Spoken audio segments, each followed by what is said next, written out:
Reversing early weakness here this morning to trade back in positive territory, trying to extend yesterday's impressive rally. If you remember, we started the session yesterday very, very red, ended it very, very positive. So good look here to kick off a Friday morning, even with the early declines that we saw this morning. Now positive, obviously, the market's still on track for a negative week, and in many cases, third week in a row for U.S. stocks. The Dow down 2.5% to kick things off for a Friday on the week itself. S&P 500, NASDAQ down about 1.5% on the week going into Friday. Once again, we'll talk a little bit about some earnings this morning. Lots to get through, Square or Block, depending on who you ask. Neil and I were having that conversation this morning. Coinbase, Beyond Meat, and even Rocket, all moving around here in the pre-market after reports. So should be an interesting Friday morning setting up here. We'll talk a little bit about the overall market. We got some economic data just coming through at 8:30 as well. It's Friday, February 25th, 2022. TraderTV.live starts now.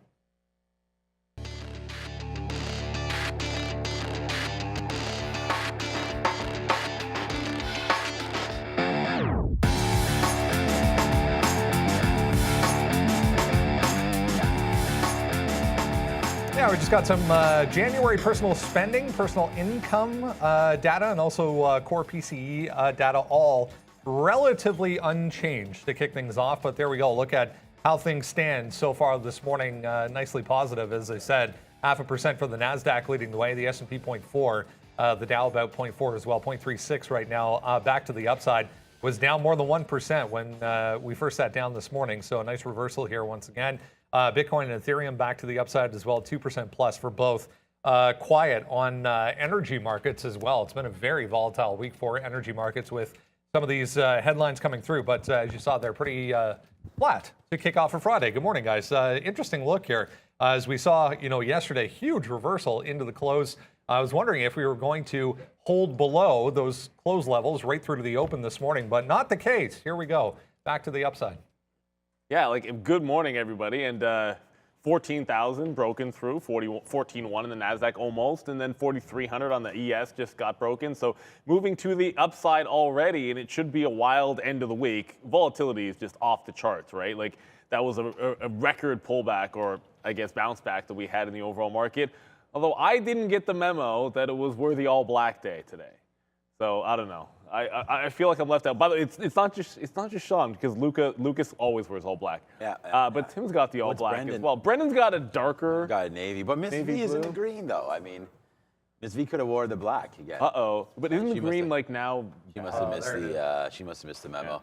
Yeah, the People's Trader is in the building wearing the all black. We've got the black and gold, so we're going to try to celebrate today with some nice wins. I mean, what a turnaround in the market. I mean, I woke up and the market was completely negative, about 0.5, 0.6%, and now you're up 0.8%. Looks like you're getting ready to rock and roll. I'm late today. We had a snowstorm, and it took double the time to get in. So sticky note looks like this. Dun, dun, dun, dun, dun, dun, dun, dun, dun, dun. No sticky note, but I'm working on it, and we're looking at stocks. And get the watch list on tradertv.live, and sticky note will be out soon. It's an hour until the market opens, so we'll get that to you. Wow, Square 20% though. Wow, huge, crazy move in Square.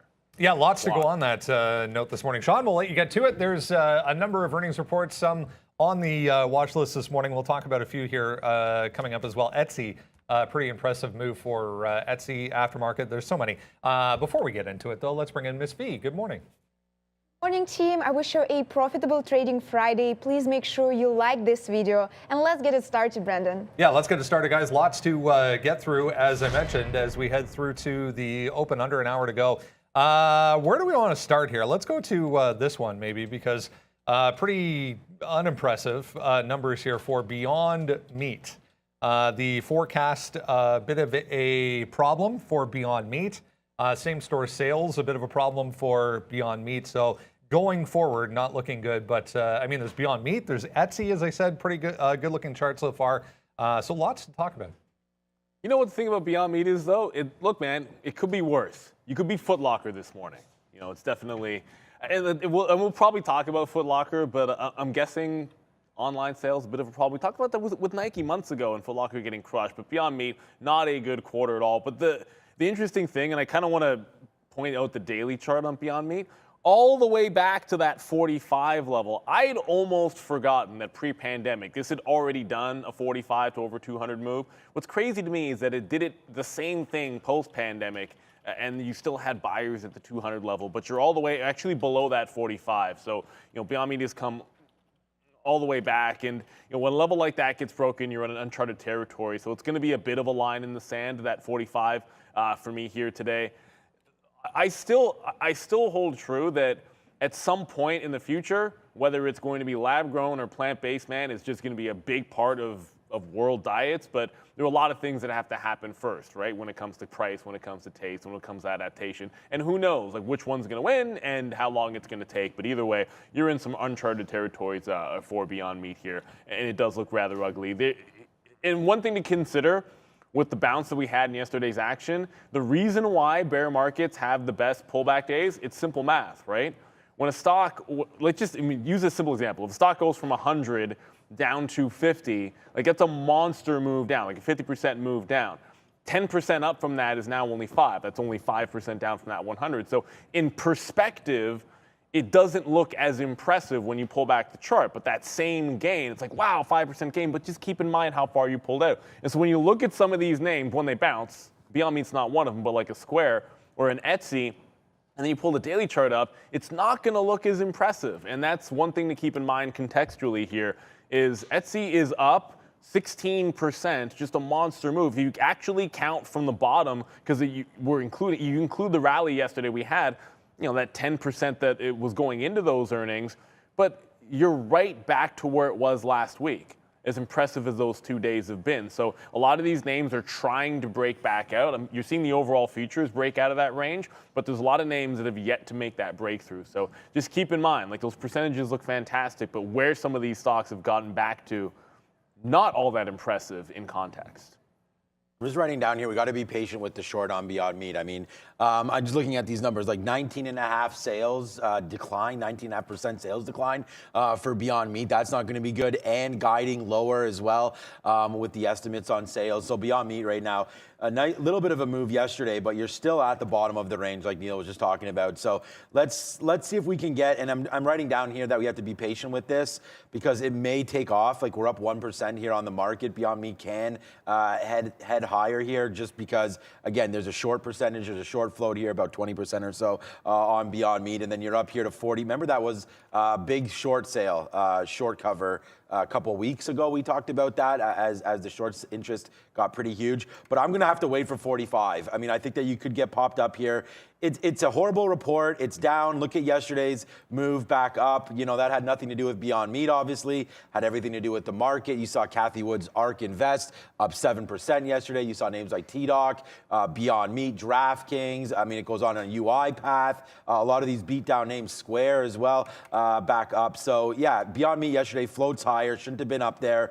Today it comes back to reality. I'm going to be shorting this at 45. I think that's the short you're looking. I'm not really looking for shorts today, but I think Beyond Meat is a good name here to look at for that 45 level on a failure. They missed, and that's that. Yeah, it was a tough short late in the day yesterday, right across the board for the overall market, with so much strength coming through. I wanted to talk about Zscaler, and we can kind of spin this into the overall cybersecurity theme that seems to be hot once again today. But as we said, if you joined us yesterday in the afternoon, some of the bigger names, Palo Alto, even what is it, not really doing anything this morning. Kind of not a lot of activity, but the little ones moving around again. That Siren, there's CISO is another one. There's UUU is another one. Low float cybersecurity names, but I wanted to talk about this as well, because Zscaler, guys, another cybersecurity name, down off of earnings. So a huge miss for them. This thing goes 260 to 215 aftermarket yesterday, up a bit on the overall positivity in the sector, it would appear, but ZS could be interesting. Yeah, every time you say UUU and we're talking about this security company in the States, all I'm going to think about is Uranium One here in Canada. So actually, they're gone because they were bought out, but it's weird. Like, that should be a uranium company. How could you be UUU and not be uranium? But it's not all bad for, Zscaler. It was certainly a heck of a lot worse in the aftermarket. Like, this made a bottom at 210. It's actually bounced back pretty significantly. It's just how far that sucker was down.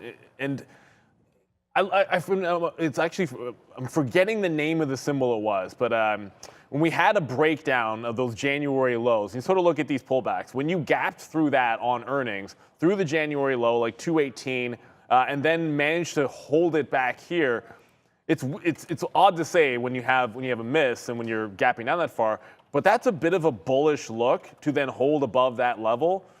And I know I was looking at these yesterday saying when you break into new uncharted territories, breaking a level like that, usually you want to be short. But when you're immediately holding above that 218 and well above it, usually that's a bullish sign.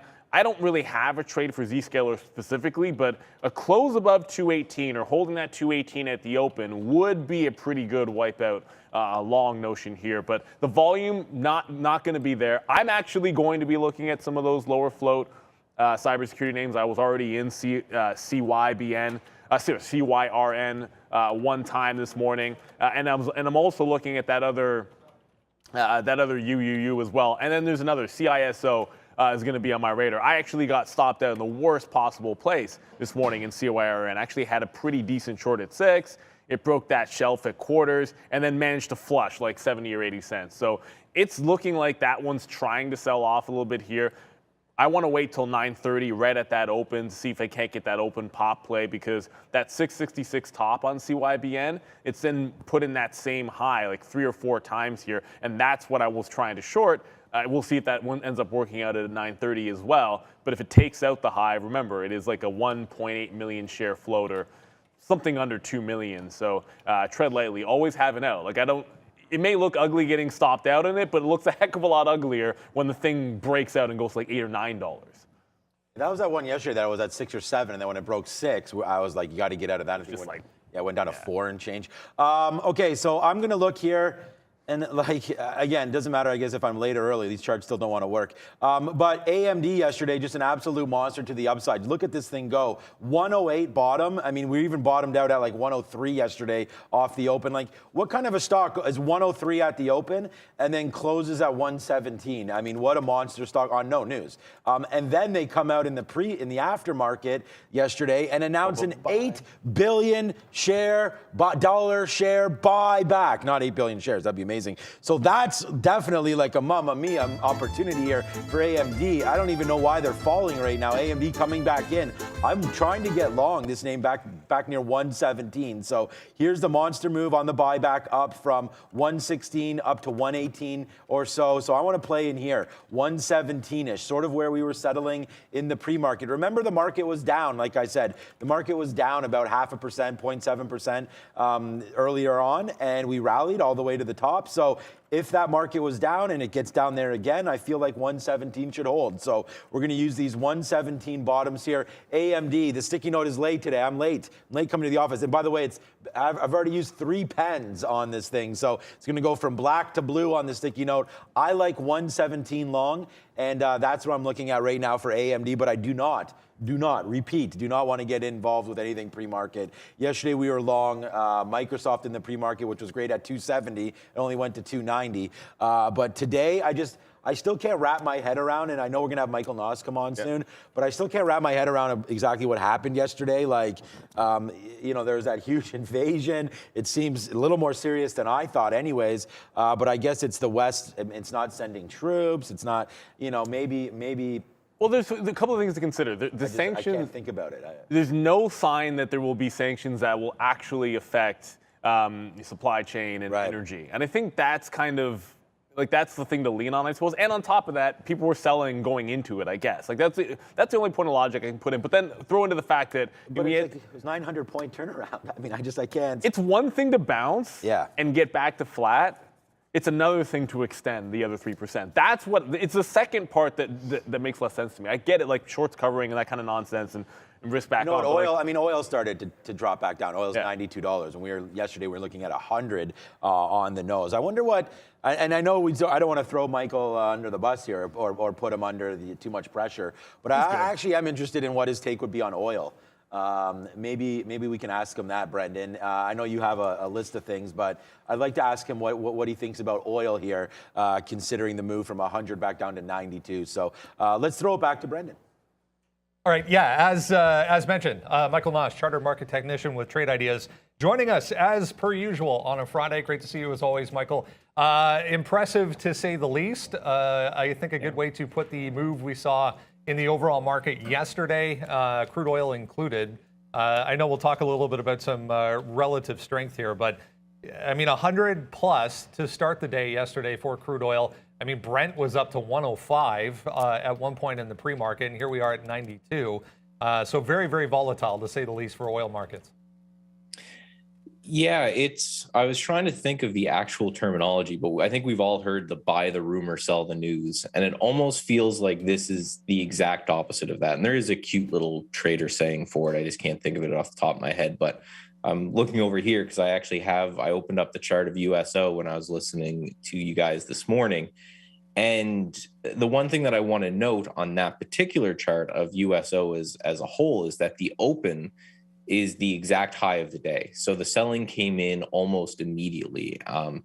And I think you had it right in saying that basically, because the sanctions may not affect oil, they're not really interested in it. But again, as more of a technician and not really too concerned with the geopolitical aspects or the fundamental aspects of it, I think what happened was the run up in anticipation. Then you had that gap up in the morning on oil. And that was the perfect time that if you're a large institution, that you could get a giant sell filled, right? So if you had been anticipating this and buying into this up move, and then you see that almost panic gap up, that's, if I was a large institution with a massive order to fill, that's where I would start kind of hammering in there. Yeah, more to come, obviously, in energy markets as we, get through whatever this is that's happening right now over there. But great stuff. Let's talk a little bit, as we mentioned, relative strength, relative weakness. There's a lot of people and a lot of money that got put to work about midday yesterday, lifting this market. I mean, we were down 3.5% on the NASDAQ, and we end the day up 3.5%. So it was just really impressive to see. And there was no selling. As we got closer and closer to the close, it was just more apparent that they were just going to run it right into the close. Yeah, and part of that, I think, was the 420 area on the SPY, right? And I know you guys got a 420 button there somewhere, but that has been support going back in the SPY for the longest time. And when we dipped under that, it was one of those obvious areas where you think a lot of people would have had stop losses, a lot of people would have had mental stop losses. So breaking under that caused a bit of that panic, and the buy up into that panic is what's interesting. But what I wanted to talk about today is actually something I saw under the hood when I was looking into the individual names as opposed to the market as a whole. So the first chart that I have up here prepared is actually one that I shared with you guys. I have the date here on December 21st when I was on. And this was BOVESPA versus ARK. And the argument I was trying to make at the time is that the ARK funds and the growth names with the ARK funds were breaking down. The value names with things that Warren Buffett and BOVESPA were breaking up. And that, proved to be true pretty substantially for a pretty long period of time there. We got some great moves out of that long-term base. But if we go to the next chart, which is the same thing, and I'm just highlighting yesterday's action, ARK actually closed up around 7%, and BERK couldn't actually retake positive. So that kind of made me really start thinking, as this is a pair that I look at often to see, are we in a value mindset or in a growth mindset world? So I really started to dig under the hood to see what was exactly going on here. So the next chart I have here is TAN, which is just our solar ETF. So this is just a basket of companies that represent solar names. And you can see the massive green engulfing candle there. So, again, the market was able to pretty much reclaim its close. TAN just blew it out of the water. The next chart here, which is XLK, is the Spiders tech sector. So it's kind of like the Qs, but in the S&P 500. And that, again, just completely engulfed yesterday's action. So some really, really strong names. Kind of so far looks like we're pointing into that time to maybe start nibbling on some of these growth names that have gotten hammered. What I will kind of put a caveat before I go through the list that I've prepared of a couple names today is that I need to see continuation almost immediately on these. If I don't get continuation today or say early next week, now basically by the time I talk to you guys next, if these aren't above these really bullish engulfing candle highs, then I'm not really interested. So I use the scan we have on Trade Ideas, which I've talked about before, which is my RSI divergence scan, which basically looks for stocks that are still selling, but the momentum on that selling is decreasing. And I've made a little list here. The first one being ASTR. Nice engulfing candle yesterday. This RSI divergence has been going on for a long time. I want you to note on this one how little it gapped down with the market and that it engulfed all of that day's action. So above, and all of these, I'm looking for them above that yesterday's high and not right off the open, to hold a little bit there. Next one is DraftKings. So got hammered down from earnings. This RSI divergence, you can see how the RSI didn't even really drop below where that prior area was, even on bad earnings. Massive green candle yesterday, almost filling that gap. Again, if we can hold, I'm interested in this one. Next one is Zoom. So all of the darlings that have been hit for the last year and a half is what I'm looking at. Both DraftKings and Zoom, I want to point out, are at, if you go back on the chart even further, are at their pre-pandemic highs. So as long as they're holding that, I'm interested. Zoom, again, another one, gap down with the RSI divergence, closed right at the high of the day. And then the last one here is Robinhood. So these are all names that we all know have just gotten absolutely hammered. I've been staying away from them entirely, but kind of what I saw in my analysis yesterday is pointing to the fact that maybe we're in a little risk-on environment coming up. Yeah, it was interesting to see as well volume yesterday right across the board and in all of those names you just mentioned. You know, in some cases 2, 3, even 4 times what they normally trade. Especially, and it was almost accelerating as we went into the close. So great stuff, as always. Michael Noss, Chartered Market Technician at Trade Ideas. We appreciate your time. Anytime. Love to be here. Great stuff. Lots of good ideas there, guys. A few names we were looking at even this week that have, as Michael was saying there, been just absolutely demolished over the past couple of months, starting to maybe look a little bit lively. Yeah, well, I mean, we've been talking about some of these, in DraftKings in particular, I know, because you throw out yesterday. I know everything had that big rally yesterday, but let's not forget that DraftKings had already been making a power move, you know, since the beginning of the week here. Like on Tuesday, when we opened, it just had that just crazy 16 to 19 run. So you already put a $3 move in on DraftKings, up like 20% at one point. It was just pretty intense to see. And then, of course, he had the pullback with the invasion. Then he just did the same thing over again. So for a lot of stock, for a lot of the names that were just mentioned by Michael there, you did have that turn happen in yesterday's trade. For DraftKings, it's been doing it all week, and now you are. My only caution with DraftKings is you're basically right at last week's range in the bottom of it at 22. Like this 22 to 24, it just sat in that channel all week long, right? And this is going to be typical for a few others.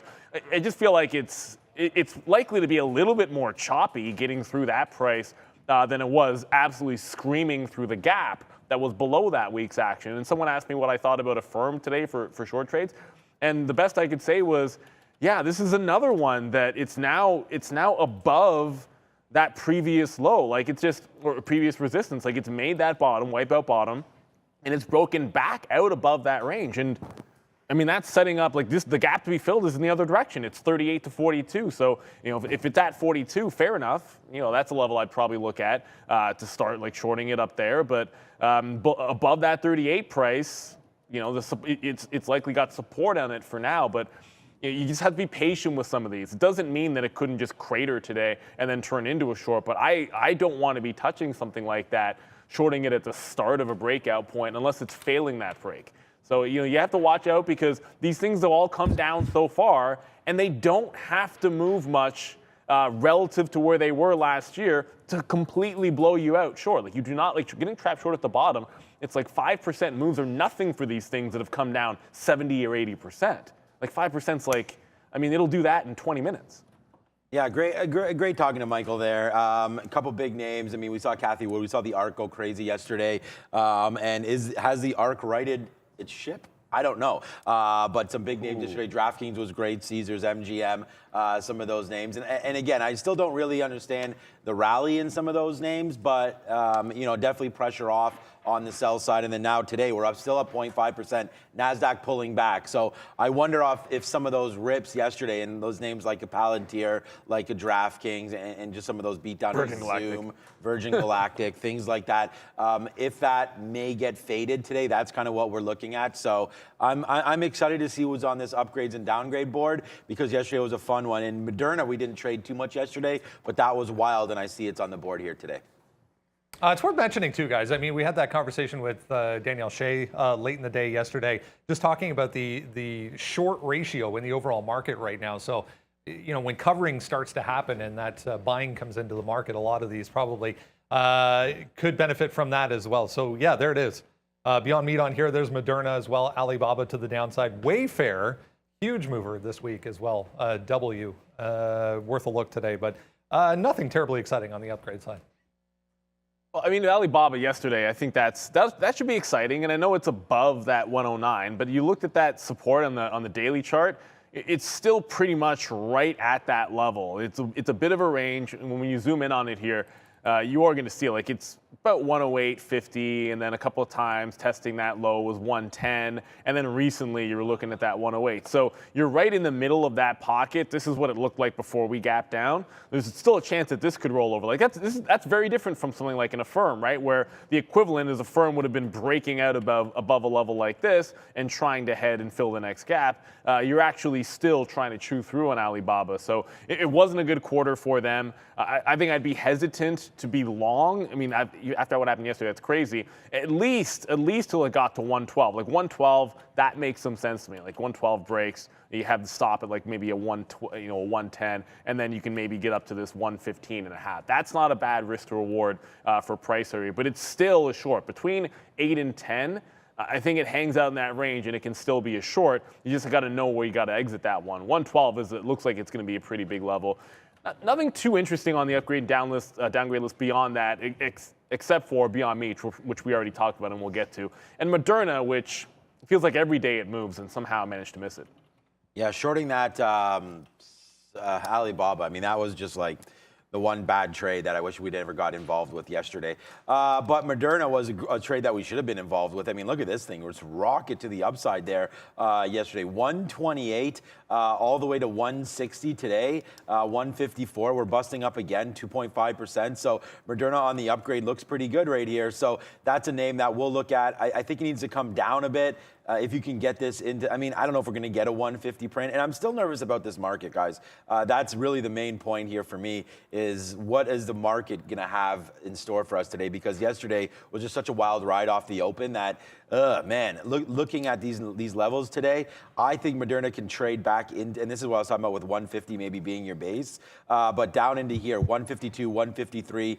If it does pull back, again, you know, downgraded. We saw it on the other side today. So again, up 2.7% seems a little strange, but if it does flow back in, we've assessed the earnings. They liked them. It was a positive move yesterday, back up to the upside, but we'd stopped about, you know, that 154 yesterday at 1120. That might have been telling. The whole market rallied like crazy, and we only got up to 156. So that's a little disturbing there for Moderna, for me anyways. Like, I feel like it should have rallied a bit more than that. So we'll watch to see if it comes back into the 150 area. I think that's a good long for mRNA. Going to look at the overall market here, back in positive territory, as we said, about 0.5% here for the S&P currently. All three, though, U.S. markets looking pretty good to kick off for Friday. We'll bring in Arun, get his take on what we need to understand for Friday. Arun, I mean, what can't we say about that rally yesterday? I mean, pretty crazy. Well, that's what it looks like when a great opportunity is, I guess, covered or hidden behind what looks like a terrible beginning.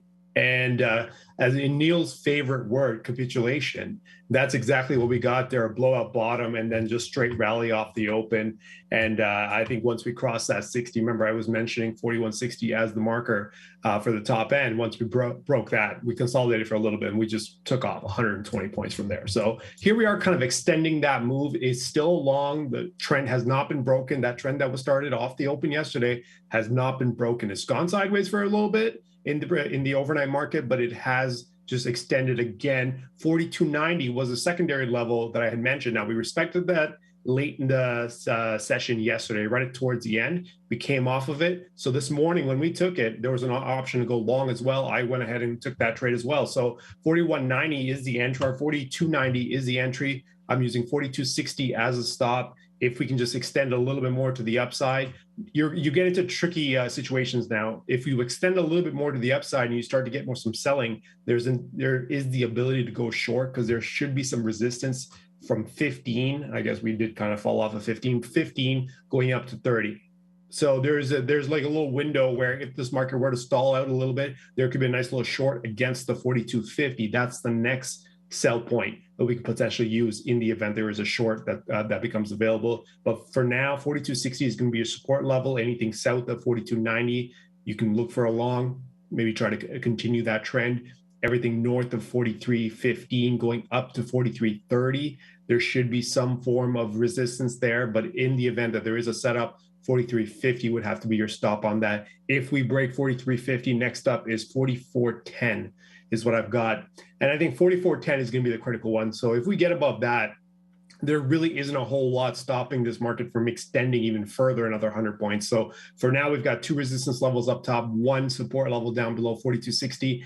In the event we lose 4260, you're looking about 70 points lower for the next one, which is 4195. So two levels up below, two levels above, trends extending. We'll see how this market wants to play off the open because I am noticing that double-digit gainers in a lot of chip names and a lot of tech names for the time being. So it does look like at least a tech space wants to start strong overnight, at least. Great stuff. Thanks, Arun. Yeah, going to be an exciting day. Once again, we'll check back in again on Monday.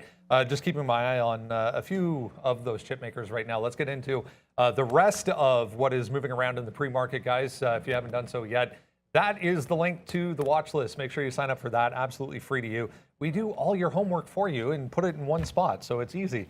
And then you come join us at 8:30. Let's talk Square or Block. Got to stop calling it Square. Block. Big report for Block, up 20%. Finally, a little bit of life here, guys, for another one of those names that's just been beaten down so much over the past couple of months. Yeah, it's like, well, everything rallied yesterday, so I can't really pull off the "it's like somebody knew something" line. But Block made a huge run like late in the day when it broke. When it broke back out, there were a lot of names that were sort of hanging out at that top. That didn't really extend as far. But yeah, when Block took out 90, and I know because we were sitting in that short, and it looked pretty decent, but when it broke that 90 level, it just accelerated, it stalled at 95, and then went off to the races, and that was even before earnings. But the growth is great. $4 billion versus 3 last year, and the reality is, okay, fine. Profits up 50% as well. Square is still pretty expensive, man. And it's like compared to PayPal, the multiple is well over twice as expensive. And I looked at both those today and said the setup for the long actually looks a little more enticing to me on PayPal. For reasons that maybe want to look at the PayPal chart we can get into, but you're right back at this 117 to 119 area on Square that we were looking at trying to go long last week into that. I know these trades don't like showing up sometimes, and it just resisted this level up here. So you're right into that chop, 17 to 19. I think you have to break that 1920 to have a true breakout. Now, when I looked here, I said, okay, well, support seems like it could be right back. Last time we were in that channel at about 105. That's a wide gap. That's $10 from here. So given the fact that you have that recent high only a few dollars away and you're $10 away from the top, I don't really love any longs that end up around this 115 area on Square, as great as the report was. So I'd be hanging back and waiting to get closer to 105. Otherwise, you need to be breaking out at that 119. And you contrast that with PayPal, which And the reason why I think it just looks almost like the Affirm chart, like they'd already reported, you had that V-shaped bottom. The only thing missing would have been a little bit more volume on that low. But, beggars can't be choosers. And now you're breaking back out above what was that little consolidation V-shape. And now you're trying to break back out at about 105 to 107. So that looks like a supportable range. 5 goes, you're probably running into some trouble. But it's just, there's room to run when I look at this up to like a 113 area, just a little easier than something like block. Great quarter. But these, one of these things is not quite like the other just yet. Like, both having to deal with increased competition. Afterpay's done great, but there's way more people in buy now, pay later. There's just way more competition in crypto, and it's just I can't see what really differentiates them. Even trading around the same price, except for the fact, and I'm talking about PayPal and Square, except for the fact that Square is just incredibly more expensive. So if I think one of them is going to do better this year, it's got to be the one that's coming at the cheaper multiple. We're still going to have raising rates, even if they start slower than we were anticipating. Yeah, look, I mean, I'm just reading over the quarter here, and there's a lot of talk on Bitcoin, their Cash App, a lot of use there, and I just don't know if that can continue. I mean, I feel like although it's easy to use Cash App, and a lot of people have accounts there and everything, it's just, and we'll talk about this when we get to Coinbase as well, but it can't, and I sort of feel what Neil's saying here is that, is it sustainable? You're up 20% now. There's a lot of traders here that may have gone long Square near 100, let alone 90 and 80 bucks that wake up today and see this kind of profit. I believe this market is full of more day traders now, not necessarily traders like us, but just people that will swing like big accounts into a few names hoping to make bank. And I just think that Square at 100, just like PayPal at 100, just like Facebook at 200, I feel like these are levels that someone and traders like us that play on swing, but a little bit, hold bigger portions of their accounts will be long these names, 100, like I said, 90 bucks here on Square, and they wake up today for 21%, a good quarter, but I think it was unexpected, and they may ring the Reggie on this one. So we'll see if that does happen. I think I was going to find the register thing here, but let's just do this. I mean, if I was long Square at 100 bucks, I have it here somewhere. I was looking it's right here. There it is. We have these Stream Deck boards. We can just hit different things, like there's the siren. So Square's not on the sticky note today, and it's for reasons. I think if we can get back down to 110, maybe then right here, that's somewhere to buy, where we had some consolidation from the morning in here, 110-ish. So we'll look to that. Again, the market's been faded out pretty much all morning here. A nice move, but in the last half hour, almost straight to the downside. It looks like we're trying to take the 50 period once again. And look what's here, guys. 14,000 on the NASDAQ. We keep talking about that level. So the people's level in the NASDAQ, 14,000. And we're on it right now. We will test that again. New information here about Meta with Facebook. Nothing crazy. Team developing new AR and VR operating systems. New ones? Okay, I have the Oculus 2. It's a pretty nice little system there. Facebook is on the sticky note as a little side note here. And I like a 206 long on Facebook. Like I said, I feel the market will bounce around here, especially at 14,000. If we could take a shot at 206 here on Facebook as a starter position, I think we could do that. But I'm also looking at that as a key level to go short. So let's just see what the market does. If it screams to the downside, I think we want to punch the short through Facebook at 206 again. What a monster move upside. And I just feel like yesterday, no one cashed out for sure. I don't think anybody cashed out yesterday. So today, in fear that the weekend is here, and I'm not talking about Scarborough's own the weekend, I'm talking about the actual weekend is here. And I just fear that maybe the escalations in the war continue and, people may want to dump some of their shares. So, I feel it's coming. Yeah, that's a good one. Very, very good one. I'll think of some more joints for the weekend as well as we go. But you can do this all day. 206 bottom, possibly as a short for Facebook. All right, yeah, here's that headline on Meta, guys. They're actually dissolving the team that they put together to develop their new AR and VR operating system. So maybe a little more argument for the downside for Meta today. So heads up on that. Not much of a reaction. There was a spike to the downside briefly there, but not much of a reaction. Let's go to Beyond Meat. Lots of people still joining us here. We'll talk about Beyond's report. Missing all over the place. Their revenue wasn't good. Their forecast wasn't good. Current quarter and full year, not great. So beyond to the downside today? Look, yeah, man. Like you guide poorly. Well, it's up to 45 again. Forget about it. But like you said, it's right back at 45. I just don't want to rush into anything. And it's like, oh, I'm in a small cap, and I should be in Virgin Galactic. I don't even like that $9 level on whatever. Hopefully, we'll get that at the open. But Beyond Meat, in addition to a bit of a spread, we don't have shorts on it. No, I was just going to put my offer in. I'm used to actually having locates on it, but only a couple 100,000 shares. We saw what happened yesterday with the whipsaw action.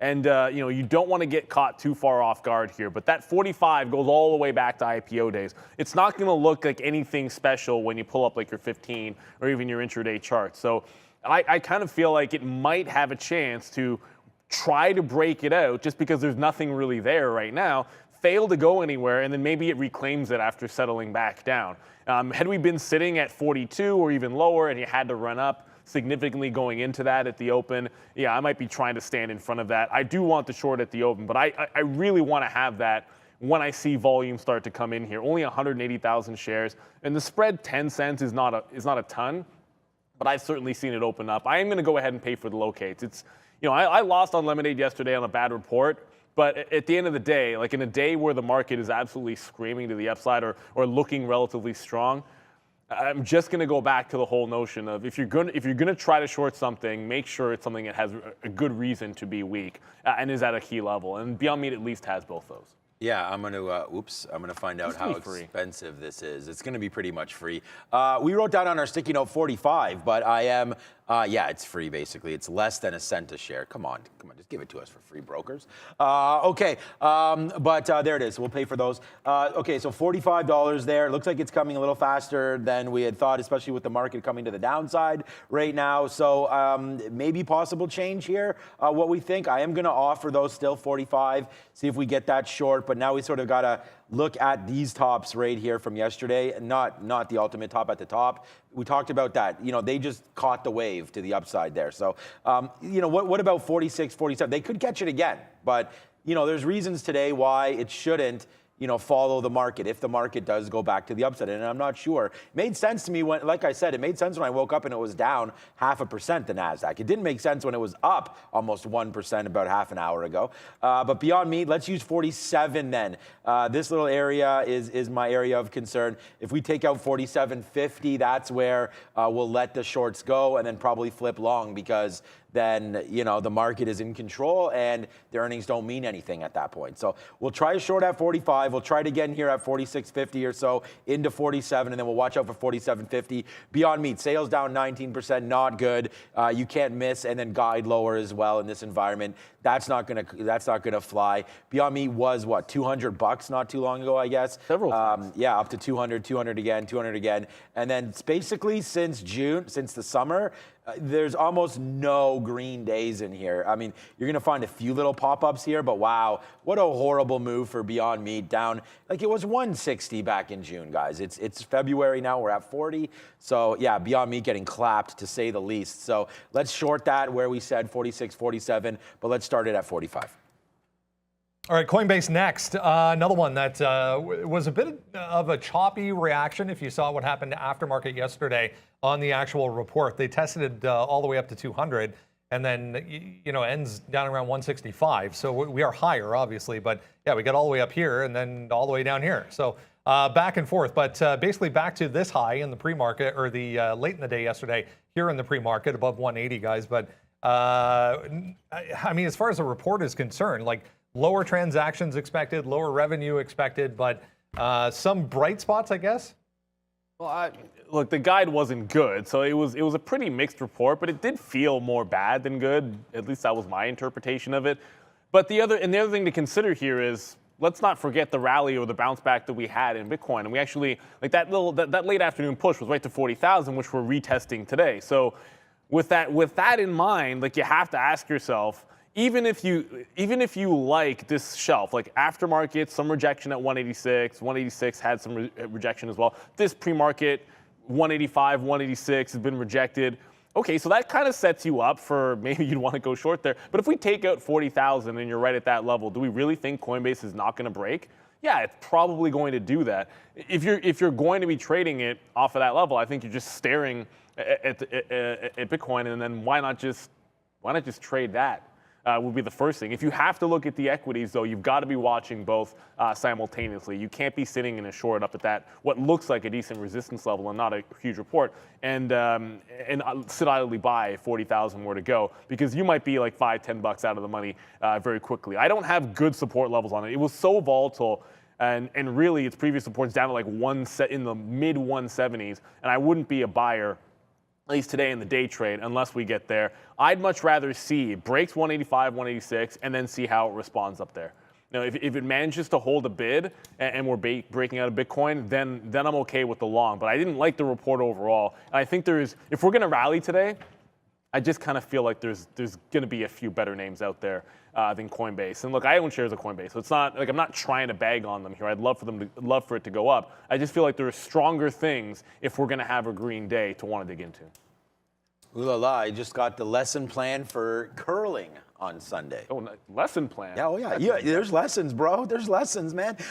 Sweeping, teaching some sweeping, teaching some sliding, stuff like that. It's actually a little bit harder than you think. You got to get down into those squats and or that those thing's lunges. heavy, man. Yeah, the rocks I think they're 40 pounds, but the kids have little rocks, half the weight. Well, yeah. Yeah. So not going too crazy now. Granite going through. Look, Neil just touched on Coinbase, and I think it's pretty important to understand that their transactions were actually lower than they expected. So sort of the opposite of Square with Cash App. But 1.64%. Look, I'm not going to trade Coinbase today, but I mean, we could talk about it because a lot of you guys have this stock. It's just, why look at this? I think Neil said it properly there. When Bitcoin is moving around, Coinbase, I could just get so frustrated because the market could be ripping or tanking and Bitcoin doing something else, and then therefore Coinbase might be doing something else as well. There's so much happening in the market, including right now going red. The NASDAQ very, very shortly going to go red. So let's watch out for some of these bids that we have out here. Watch out for some key levels. Coinbase right now, there's so much movement in names like Softy and names like Facebook. Like we're looking at Softy 292. We're looking at Facebook, like we just talked about. Well, we're calling it Facebook or Meta. Meta down here. It just broke. We were looking at that level here, 206. Remember, for a short. So there's that 206 break for the short on Meta. And I just feel like there's so much more to look at, so many more names than just Coinbase. So I'm going to do a hard pass on that one and look at a name, like Meta right here. We just talked about it breaking 206. It's at that level already. So yeah, we're getting ready to rock and roll here as the NASDAQ's going to turn red in a minute. What's up, V? Hey guys, just 13 minutes left until the open, and I remind you to smash the like button. More than 5,000 people are watching us right now, and we really need your support. Back to you, Brandon. All right, hit the like button, guys. Let's. There was a few open interest increases that just came through. The biggest opening market on open order increases right now: Apple, Bank of America, Tesla, Palantir, AMC. I bring that up because Tesla is next on the list today. Higher, as you can see, 1.8% currently, even though there's a number of price target cuts. I mean, Tesla's not a stock that ever really gets affected by what the analysts think, but big mover yesterday. I mean, mind the gap there. There was a data issue we had here yesterday morning. 800 is where we ended the day, well above that here for Tesla. 800 is the number, man. It's 800 or it's 850. That's what we're talking about here. I know the SEC is coming at Elon and his brother. That typically isn't going to matter to the stock, but it's just an interesting tidbit because, of course, that his brother sold shares like the day before that tweet. Should I sell 10% of my stake? So I don't know. I feel like there's this weird battle going on between Elon and the SEC that seems like it'll be there forever, and it should not impact the stock, I think, too much. But as you mentioned, like this V-shaped top, it's about as clean as it gets, right? Like you had 800, which oddly I defended one time in the morning. That was a quick in and out. And then you get the V-shaped bottom, and then right here, we get up to 800 and can't go any further at the close, and now you're supporting the same level. Above that price, I think it's got some cover. It would have to bounce off there if we're going to make any kind of a significant rally. It feels like with the market pulling back, it's inevitable that we're going to test 8. If we do break out, try not to forget how hard a shelf it has been between 840 and 860 and up around that 8.5 level.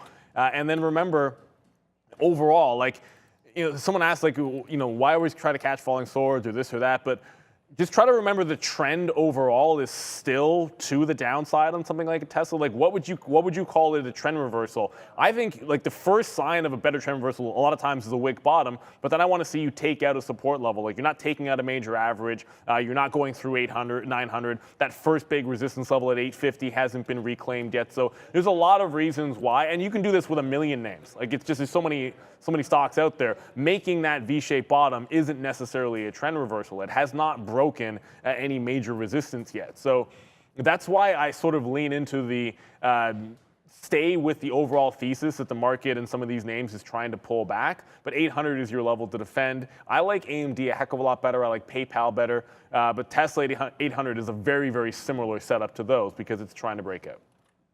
Talked yesterday a little bit about the importance of what big tech was going to do, and almost leading the market and giving you clues as to what was going to be the result of the day yesterday. Not much has changed, in my opinion, as far as how today will play out. I mean, it's this group again that's leading as far as strength is concerned. I just brought up Microsoft back to basically break even. Got all the way back to almost 298 there so far this morning, but trying to hold some areas from yesterday for Microsoft. Apple looking very similar at this point. Apple still holding that 200, and that's the thing. The 200 period holding on Apple. It's actually holding on AMD as well, and that's the one I'm sort of highlighting on, at least for me. Ooh, that daily has that wick. But that it's about 113.5, and we've been bouncing. We were bouncing off it, then we had that breakthrough the last couple of sessions, just this week, breaking down below. But the last time it bounced and ran away from it, it ran, right? Remember going 100 to 130 on AMD? And now you essentially had that same initial wick. So if we hold 113.5 today, I really think we can get back to the 50 period. And it's just a little bit stronger of a setup than some of the others that are sitting on resistance, right? So you get down to that 113. It's even like mild support down there on any kind of a dip. And I think that's going to be defensible. Goodness gracious, if we blow through that, of course. And then you have this top consolidation area, which is, I'm looking at about 116.5. I think Sean said 117, but it's basically the same thing. Like if you hold this top end, then it's a decent chance you can break out. Your risk to reward's only about $1 to make 2 or 3 there. And you have the cover of the 200 period having held as well. So I feel like there's just a little bit more support to it. Throw in the fact that, I'm not saying it's cheap, but the multiple has come down a lot for AMD.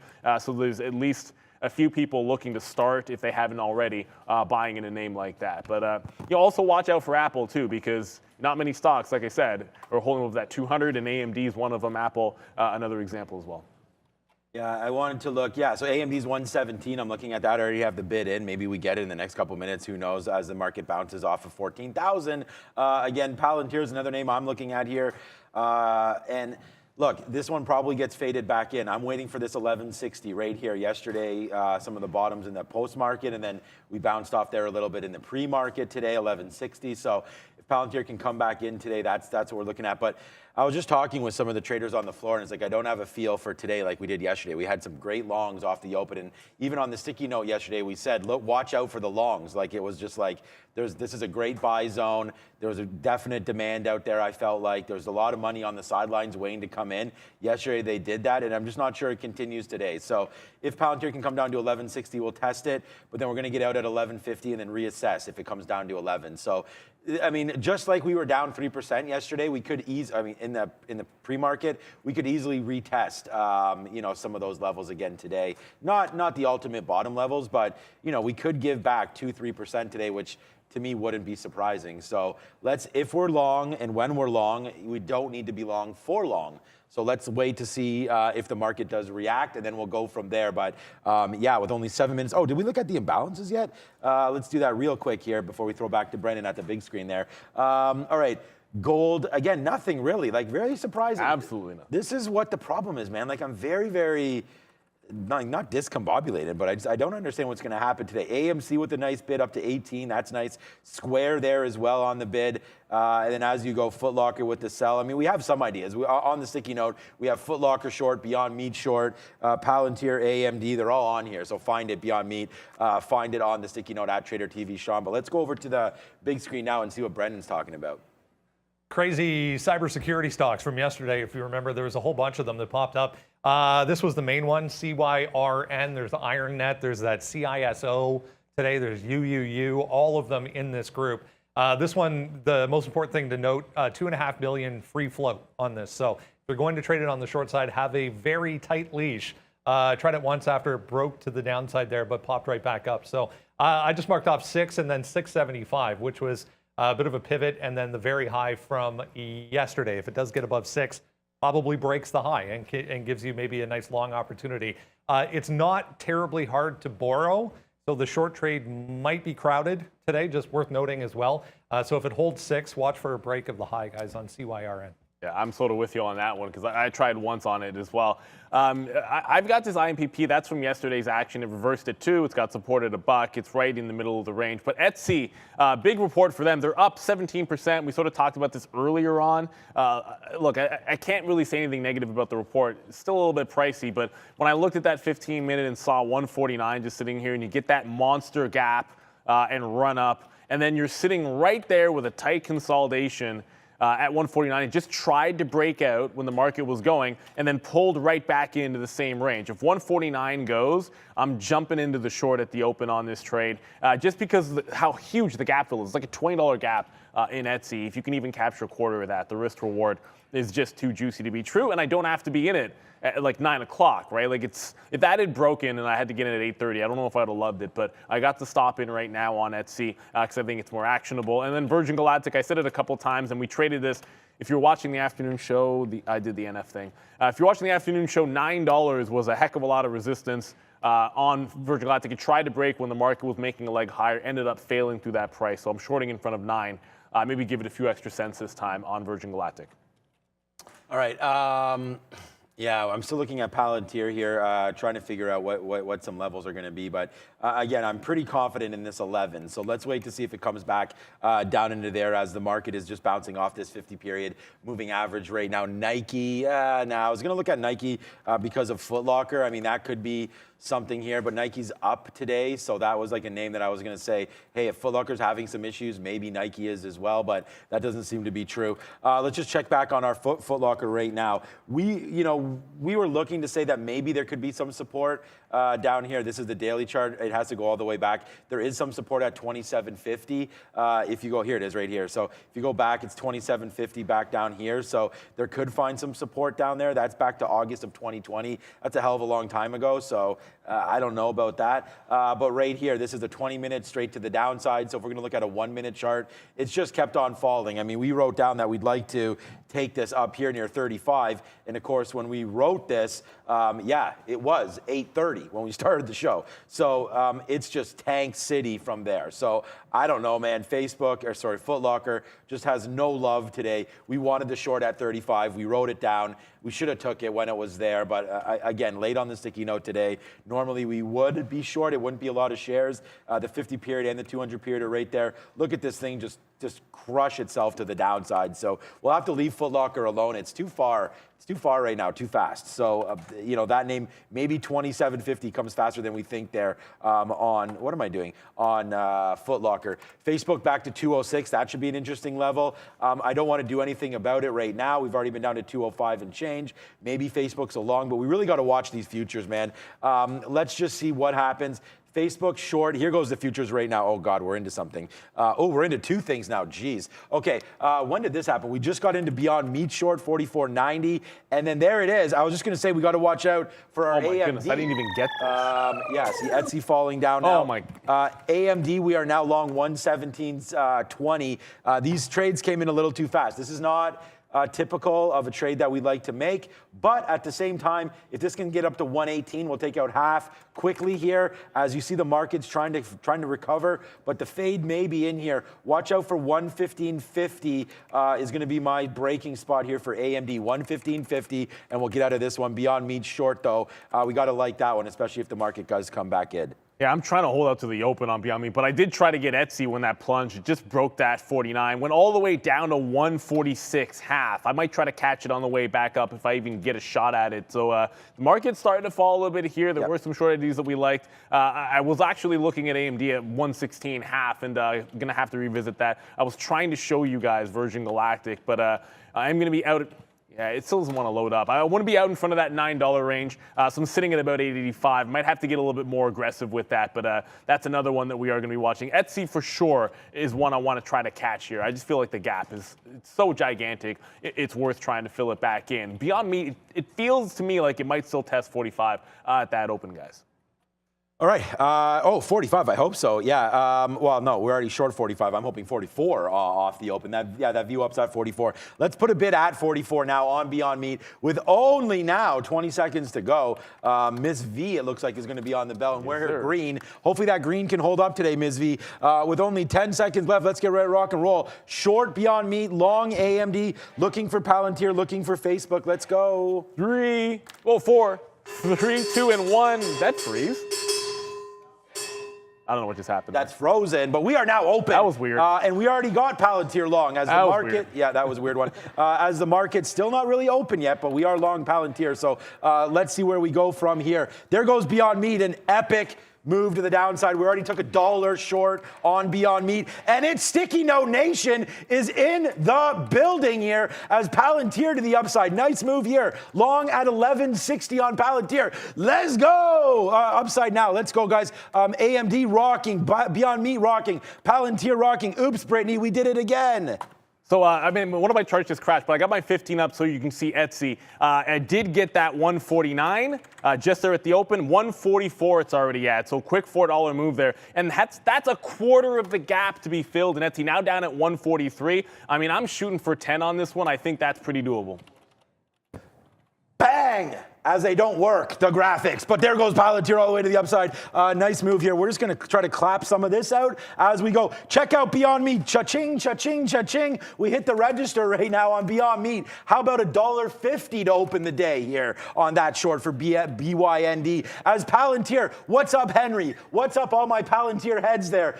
We do not have our trades at the bottom. We are working on that. Thank you, Mr. Tim. Very important for the open. There goes Palantir. A nice move to the upside, guys. Let's just try to hold on to this one as much as we can. Yeah, I mean, this market absolutely turning on a dime. One we forgot to mention, Alibaba. Remember that? Oh, goodness, it's not going to look. That 109, 110 level, that just ran away as well. So the market is coming downside. I think it's going to be a big test here on AMD. We're about to get to that 116. We're right at that 116 half that I like. So if there's a consolidation here, that's going to be the first leg where I try to stick the nose out, but I like the cover that you have, at least with the 200 period moving average. It might seem like it doesn't matter at this particular point, but if I'm going to pick a long, it has to be in something strong. But I need to see it actually slow down. I want that tape to slow and get a controlled entry instead of just jumping in front of a moving freight train. Look, I'm trying to hold this Palantir, and I think we've done a fantastic job. We're long at 1160, a decent amount of shares, and I want it to go higher from here. So let's just cancel all of our orders now. The problem is the market. As you guys can see, the market is absolutely tanking here. Off the open, just turned red, so that's going to put me in trouble with our AMD 117 long. It's at 116 right now. We are trying to get longer. We just missed that. I was bidding literally 116.02. You know the low of the day here, 116.03. That sucks, but we would be nicely in the money if we had that trade on board, but we do not right now. So that is that. Trying to hit it now to the upside goes this name. So here we go. AMD looking to reload that at 116, Neil. Yeah, I just got in at the first time, so it tested that 116.5, made a bit of a bounce. So on the way back up, we try to get it. I was having that conversation with someone in the chat. Like, ideally, it's nice if you can get it when it rejects the level first. Sometimes you have to jump in front if you want to fill it all. That's just the way that it goes. Coming back over to, you know who, Virgin Galactic. Obviously, this is like the one chart. It just won't. I just got the fill. Okay, I was about to say I wasn't. No, I didn't get it. I'm on the offer right at 885. It's at 84. It's starting to make a move back upside here, as you are seeing slam down at the open and now trying to recover. So I just got it on the way back up on Virgin Galactic. AMD. Just gave me the first out there, 116 half to 117. So I'm not going to hit a key because I'm not sure it's working. And then we're trying to grind even higher.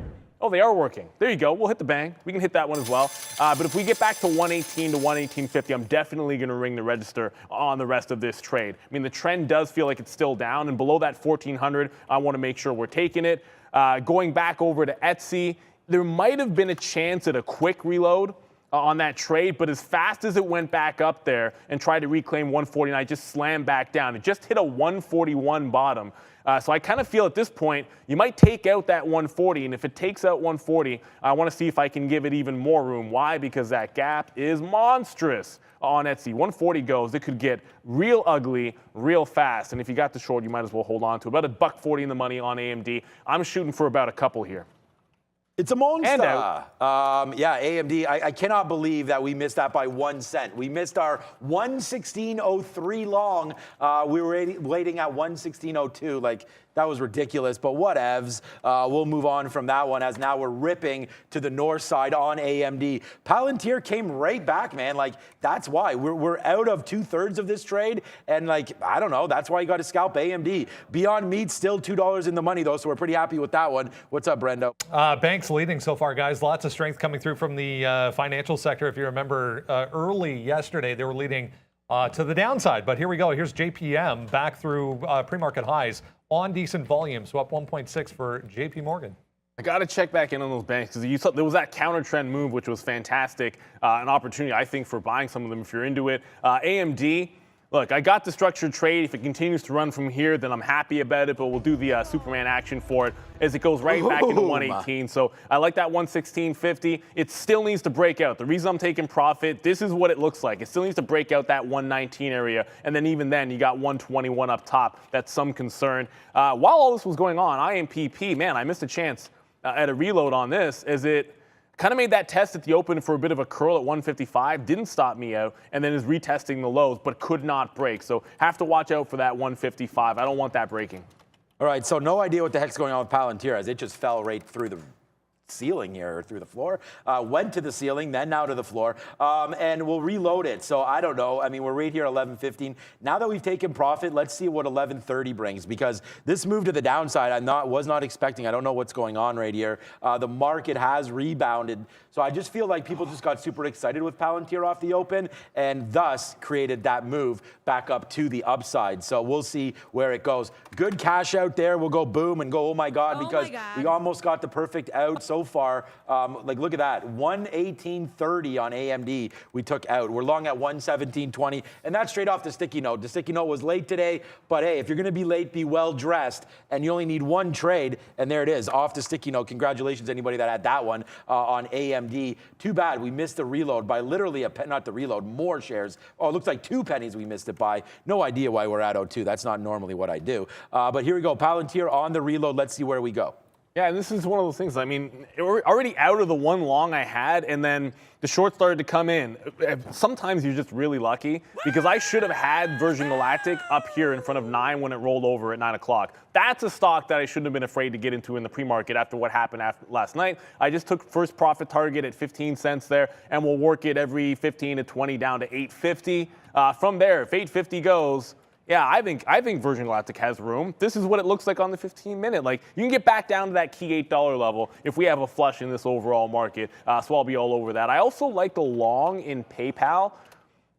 This really hasn't come in at all. We're sort of looking at the market pulling back. This never came back into that 105. So at least right now, PayPal showing some signs of strength. You want to go over to Block and have a quick see at what that's doing as well. And it's trying to break out. Having a little bit of trouble, but that strong report looking like it's boding well for Block. I like PayPal better, but as long as it's going to continue to make this move in Square, I might have to jump into PayPal a little bit earlier than I'd like. Just not in the face of a falling NASDAQ. Yeah, no. Was that a call for Brendan? If not, that's fine. What was that? Palantir is dropping down here. It did rip back up to like 160 there, but you can see the market is fading. So the market just touched 14,000 and came right back. So that NASDAQ 14,000 appears to be pretty key. Our out for Palantir, like we discussed this, it looks like we'll give pretty much it all back, unfortunately. Yeah, there it is. Oh, wow, what a move. I was going to say 11.30 is our out. There comes Palantir just crashing. This market looks to go downside right now. Beyond Meat, $3 in the money. Beyond Meat, $3 in the money. What's up, Ms. V? Hey guys, we've got a super chat from Monkey Shiner saying thanks for Beyond Meat, gentlemen. Nice win. Congratulations to you guys. We've got several super chats today. Thank you so much. And if you want to support the show, please make sure you like this video and you're a subscriber of Trader TV Live. Back to you guys. And I don't want to ignore that CYRN or any of those small caps. I understand. Yeah, these stretches one of those. CYRN trying to retest that 666, 670 high that it was at before. I don't know about you. I'm still actually having some of those issues. 15 minutes still working. So this is yeah, there you go. Still trying to test that 670, 666 high. I do think it can be shorted if you have a tight stop up there. Just be careful. Like I said, 1.whatever million flow, which is essentially nothing. So you can run into trouble getting too far out in front of a level like that. Getting close to that next level on Virgin Galactic for me, it's about, it did just bounce off of like 860 there. I'm looking at 850, but I think we can hold on to these. I mean, Etsy's about to test 140 down at 141, and I'm changing the plan up. I was going to try to get out of it right at that 140 level. Now I'm dropping back, and if it takes out 140, I'm shooting 135, and once it breaks 40s, I'll put a trailing stop in. Just going to let this one ride, man. If the market's pulling back in here today, monster gap to fill. I get it, the quarter was good, but overall, just kind of going back to the daily chart, like it gapped right into resistance, man. So there's so much room for these to come back in. Virgin Galactic, Etsy, I'm holding both. Yeah, okay. Yeah, so there goes Palantir through 11:30. Nothing we can do about that. We didn't think that was going to happen. Good thing we took. It's funny because it's like that's profit, that's loss. It's almost the exact same. So Palantir pretty flat for me here today, but we'll see where it goes now. Beyond Meat, I mean, what a good short. And thank you for the super chat there as well. And that was the Monkey Shiner. Thank you so much because, yeah, 45 short, give me a break. We're at 41 right now and making moves down. So, yeah, that was a good trade for us. No doubt about that. We're very, very pleased with it. AMD, we couldn't be more happy with AMD other than the fact that it would be nice if it was all the way back up. Did we just touch 116 again? Tell me those aren't real. 116.25. What am I even doing? I thought I was like, I'm not going to move that order, but what the hell? Just cost myself a little bit of money by not moving that order. So let's put another bid down there at 116.30. Maybe we'll get that long now as the market. I don't know, man. Are we going to find a base or not? That 14,000 sucks that we broke that. But I mean, it looks like now today, the market's not bad. It's only down a quarter of a point. So maybe there's going to be more upside to come here. We'll hold on to the AMD though, and just see what we can do with that one as here goes right back up to the upside. We talked about Foot Locker earlier. Let's have a look at that. At that 27.50, no idea where it is right now. Okay, 29 still going down. We have 35 on the sticky note for that trade, but that's not going to come in right now. Other than that, Facebook maybe a quick I'm looking PayPal because go ahead. I'm just finding something that hasn't broke the low. Like 105 to 106 was a channel I liked on PayPal, and it's holding that for now. Well, everything is screaming to the downside. Etsy just took the 140 level, so going to have to put that trailing stop in soon. But I will jump in front of 105 here on PayPal. It's just relatively strong, I suppose, and look, it's already made its bottom, but this might be like a quick in and out. If 105 goes, I'm not looking to get too stubborn with this. So you just want to make sure you have a bit of an out here because we're against the trend at this point. We're catching a falling sword with this name, but it is one that I wanted to that long side. And you know, in the midst of momentum, valuation doesn't necessarily matter, so that can't be the only reason you sit there and die on that sword. Brendo? Car Gurus is another one, guys, on the move here so far this morning off of earnings. So CARG on the NASDAQ. Big pop. We can throw that up there. Thank you. CARG, 30%, guys. Huge volume came off there at 42. So watch CARG at 42. Yeah, first when you said that, I was like, oh, he's talking about KAR, the buyout. No. So if you're looking at KAR, the gap up, that's actually being bought at $24. So good look there. Brendo, this could be the shortest offensive of all time, and I mean long in PayPal, because the second I get into it, it looks like it's about to consolidate and then absolutely defecates on itself. Next candle down. If 105 goes, I'm not fighting this, man. It just feels like one of those hang on to your shorts days because the shorts are absolutely screaming to that downside. Speaking of which, that target on Etsy, oh goodness, now it's not going to load. It just broke 138, so we're now 10, almost 11 in the money. I think 135 is the ultimate target. I can show you on the chart if it wants to load here. And Virgin Galactic, I just got hit at 850, so we'll do that as well. But it is the shorts that are coming. We just broke 13.9 on the NASDAQ. That'll be working for you. Keep in mind, this morning, we bounced off of 13.8, so there might be some overnight support or early morning support down at that price level. That's the only thing that might hold up this PayPal long. So we just got another one, bang, on AMD because there it is, man. We finally said, you know what, enough is enough. And we took a 30 bid there. So 30 bid on AMD, 116.30, out 116. Ooh. 50 cents. What's up, 50? Yeah, 50-cent win there for AMD. So we're pretty happy, obviously, needless to say, with that kind of a performance. So let's just wait to see where we go now, though. AMD trying to go higher here. We're long, so, you know, something to look about for AMD right here on the high side of things. Where did I just get filled on that trade? Ooh, that's bad. Okay, so 116. We're actually looking for Facebook, and I'm surprised. That's where I thought I got filled on there. I don't think I did, though. Facebook, no. There it is. So there's the short on Facebook right now. I don't know. The market looks like it wants to come back in. So we're going to test the Facebook short. We like that 206, okay? So now we're below that. We'll take a 206.60. We are now short Facebook, 206.60, 40 cents in the money. Like, we just took this trade, guys. Let's put a bid out here at 205. And all we're doing right now is just trying to catch a little bit of movement here. Like we said, there's a lot of day traders in. Did we just get that? Bang again. What are we on again today? And it is not cocaine. All the way to the downside. Facebook, 205.60 in, out right there, 60 cents. Just like it was free money, there it is on Facebook. Let's go. And by the way, it's 70 cents now in the money for AMD on the reload. Can we get some more love for AMD to the upside? 117. So as we get down, and I'm going to show you why I want out of Etsy, right? We're going to take the 12 on Etsy. This is 130 previously, and then you had a top channel here at about 135. That's why I wanted to be out in front of 135. I don't know where the turn's going to be. It's still a good quarter. And the market, we also talked about the market being on a morning support level. So when the bounce comes in, I didn't know it was going to be at 135, but I didn't anticipate somewhere. So I grabbed 136s out. The 49 short is done, gonzo. It's obviously going to be, you know, one that we got a little bit lucky with because I didn't take it right at that open. I actually had missed the trade right at the open and was able to get back into it right after 9:30. So thankfully, we were able to get the fill exactly where we wanted. PayPal, I might be bottom wick on that thing, and it's going to be a pain in the butt there at that 105 level. If it consolidates, I would take another shot at it. But at this point, I'm not rushing into anything, man. We try to pick our spots here, and it's worked out so far. I'm going to hold Virgin Galactic as long as it's below that 9. I did get a second price target on this. That's the slowest chart to load ever. At that 850 level, trend looking pretty good. $8 is the ultimate target for me. If it wants to come back up and give me those 880s in front of 9 even, I got no problem taking it. I just feel like this is a stock that is a short until it is not. I said that I didn't love the short on Affirm until it got to 42. It got to 40 even and made the rollover. But guess what? That 38 level has still managed to hold. So it's still in the midst of trying to break out above $38, and 42 was the resistance on that one for me. I was one and done in AMD, and it's right back up to VWAP here. It still hasn't been able to take out that 118. It's got a lot of topside resistance on AMD, but it looks like that 116.50 is really holding true on AMD. Yeah, we have a dollar winner right now on AMD. So $1 plus, $1.25. Did I say $1.25?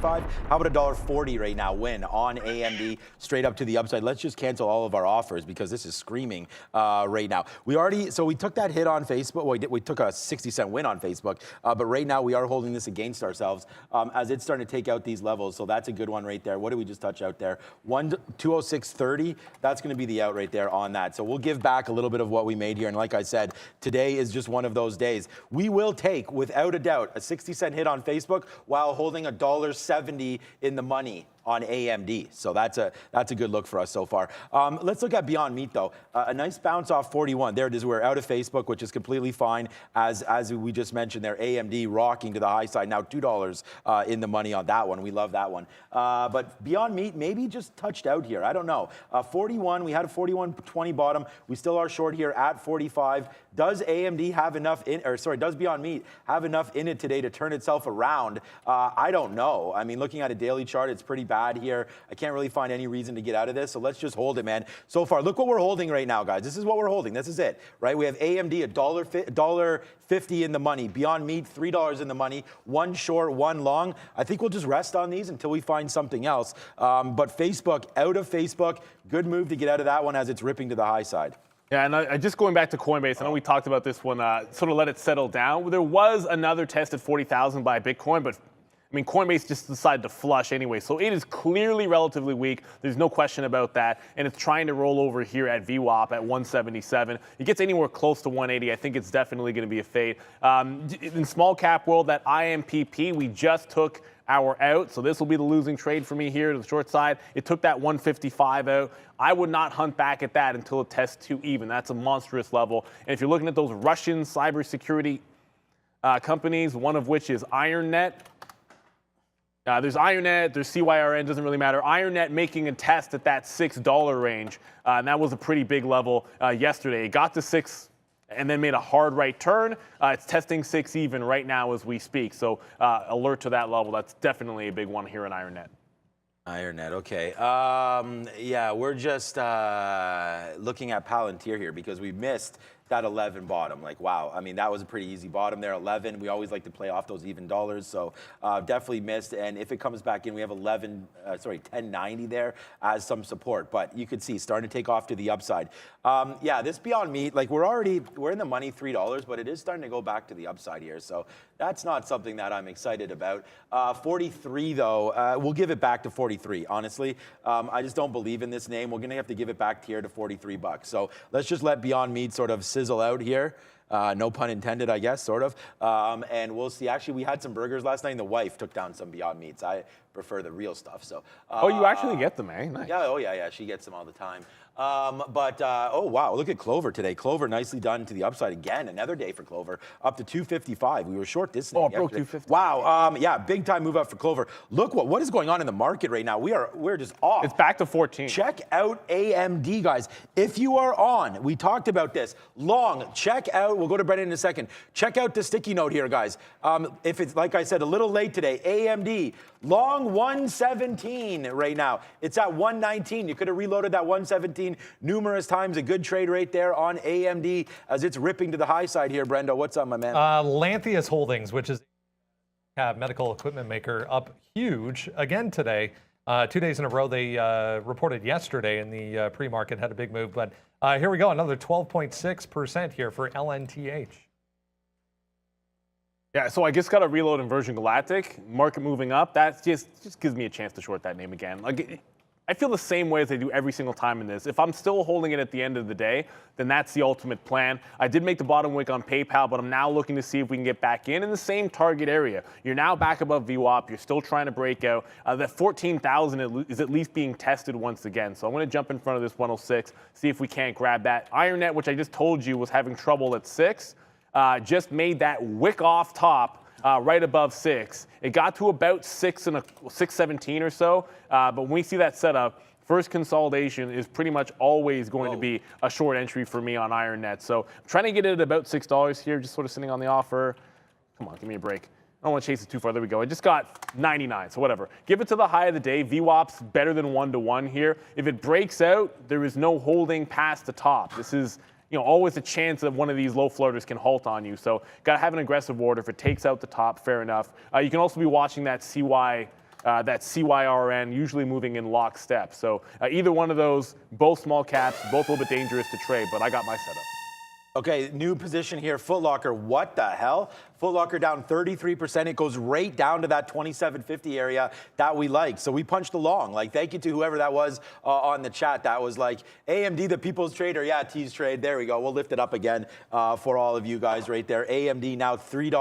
$3 in the money for Beyond Meat. That's a pretty good trade. And thank you to Monkey Shiner for the super chat on that one. And then AMD, $2.50 in the money. Thank you again for the love on that trade as well. I mean, this is what we do, man. Even though we're late today, we still got those bangers on the board. So, hey, man, like yesterday, no charts necessary. Today, no preparation. Okay, here we go. Let's just get ready to rock and roll here because there is some movement happening, obviously, in the market. As Foot Locker, we're waiting at $28 here to get a piece out of this one. Our out is going to be a break down below of 27. So let's see if that one can work right now. Foot Locker trying to make a move back to the upside here.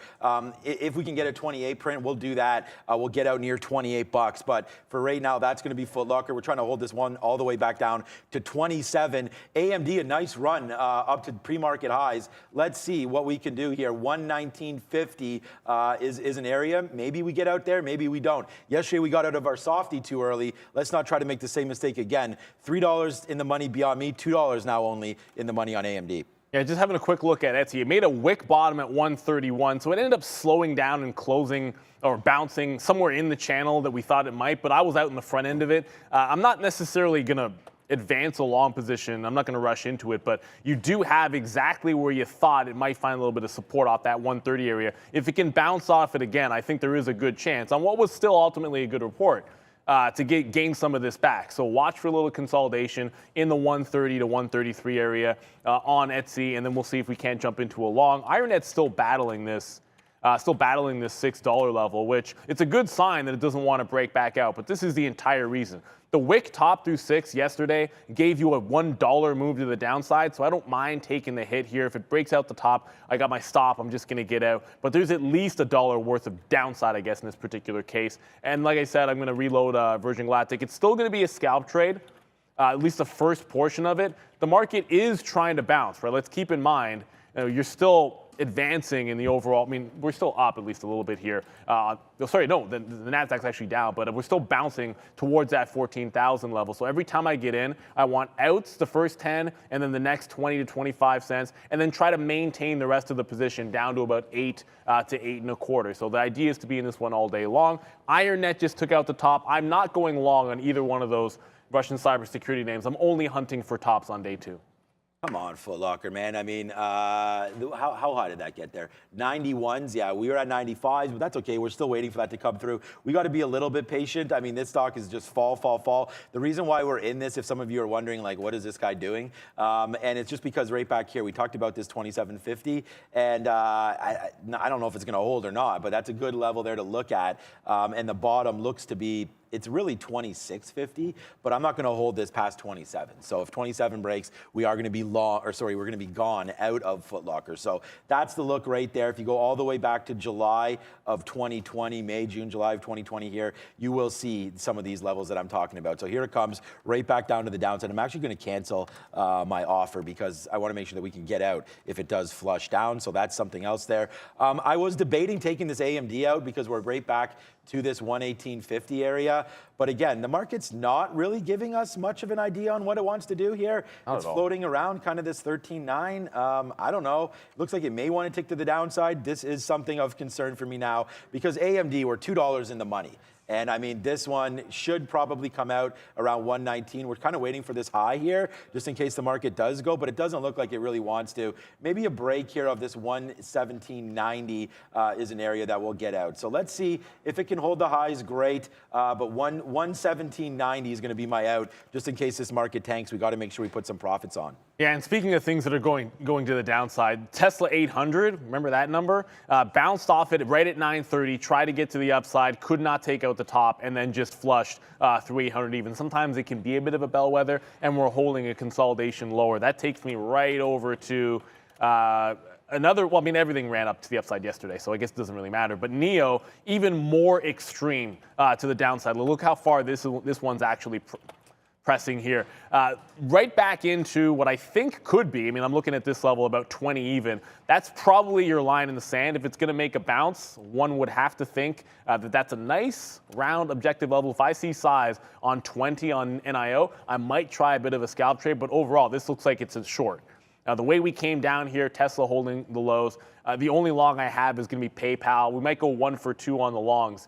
With AMD working and PayPal not, because this market feels like it's just heading southbound. I'm holding Virgin Galactic. I might take a long on NEO, but that would be a simple long 2s or 3s in front of 20 even. If 20 goes, I'm out of it. Otherwise, I want to be shorting off of 21. All right, so there goes AMD. As the market's starting to go to the downside right here, we will flip out of our AMD right there. So again, we gave back $1 and, worth holding it. We didn't give back anything. It was a dollar. It was a $1.20 winner on that trade. So good trade there for AMD. We took the long at 116.30 and we got out right there at 117.60 or 117.70, whatever that price was right there. 117.60 it looks like on VWAP. We are coming back in though now. So now all we really have to worry about, to be honest with you, is just this guy here, Beyond Meat, as that's making the move to the downside. Still in the money, $3 on this trade, but looking for more. Okay, Palantir, again, back down, probably worth a shot here on PLTR. So let's try to do that right now on Palantir. See if we can hold out some of these levels. So we'll look to get some longs, some 9s, some 10s, as it just went against us there. But there's the 9s. Now we can see if Palantir can hold out at this 11 mark. If it does, great. If not, then yeah, see you later. But right now, Palantir, what a move down 6%. Wow. I thought yesterday's run up was pretty epic there to the high side, and now today it's giving pretty much it all back. And we said that, man. We said we couldn't wrap our head around what the market was doing yesterday, and today the same thing. So like this move up 7% yesterday, up more than that yesterday, and then down 6% today. So Palantir just getting us a little tipsy-turvy here. Let's wait to see where we go. But Palantir right now trying to defend 11 flat.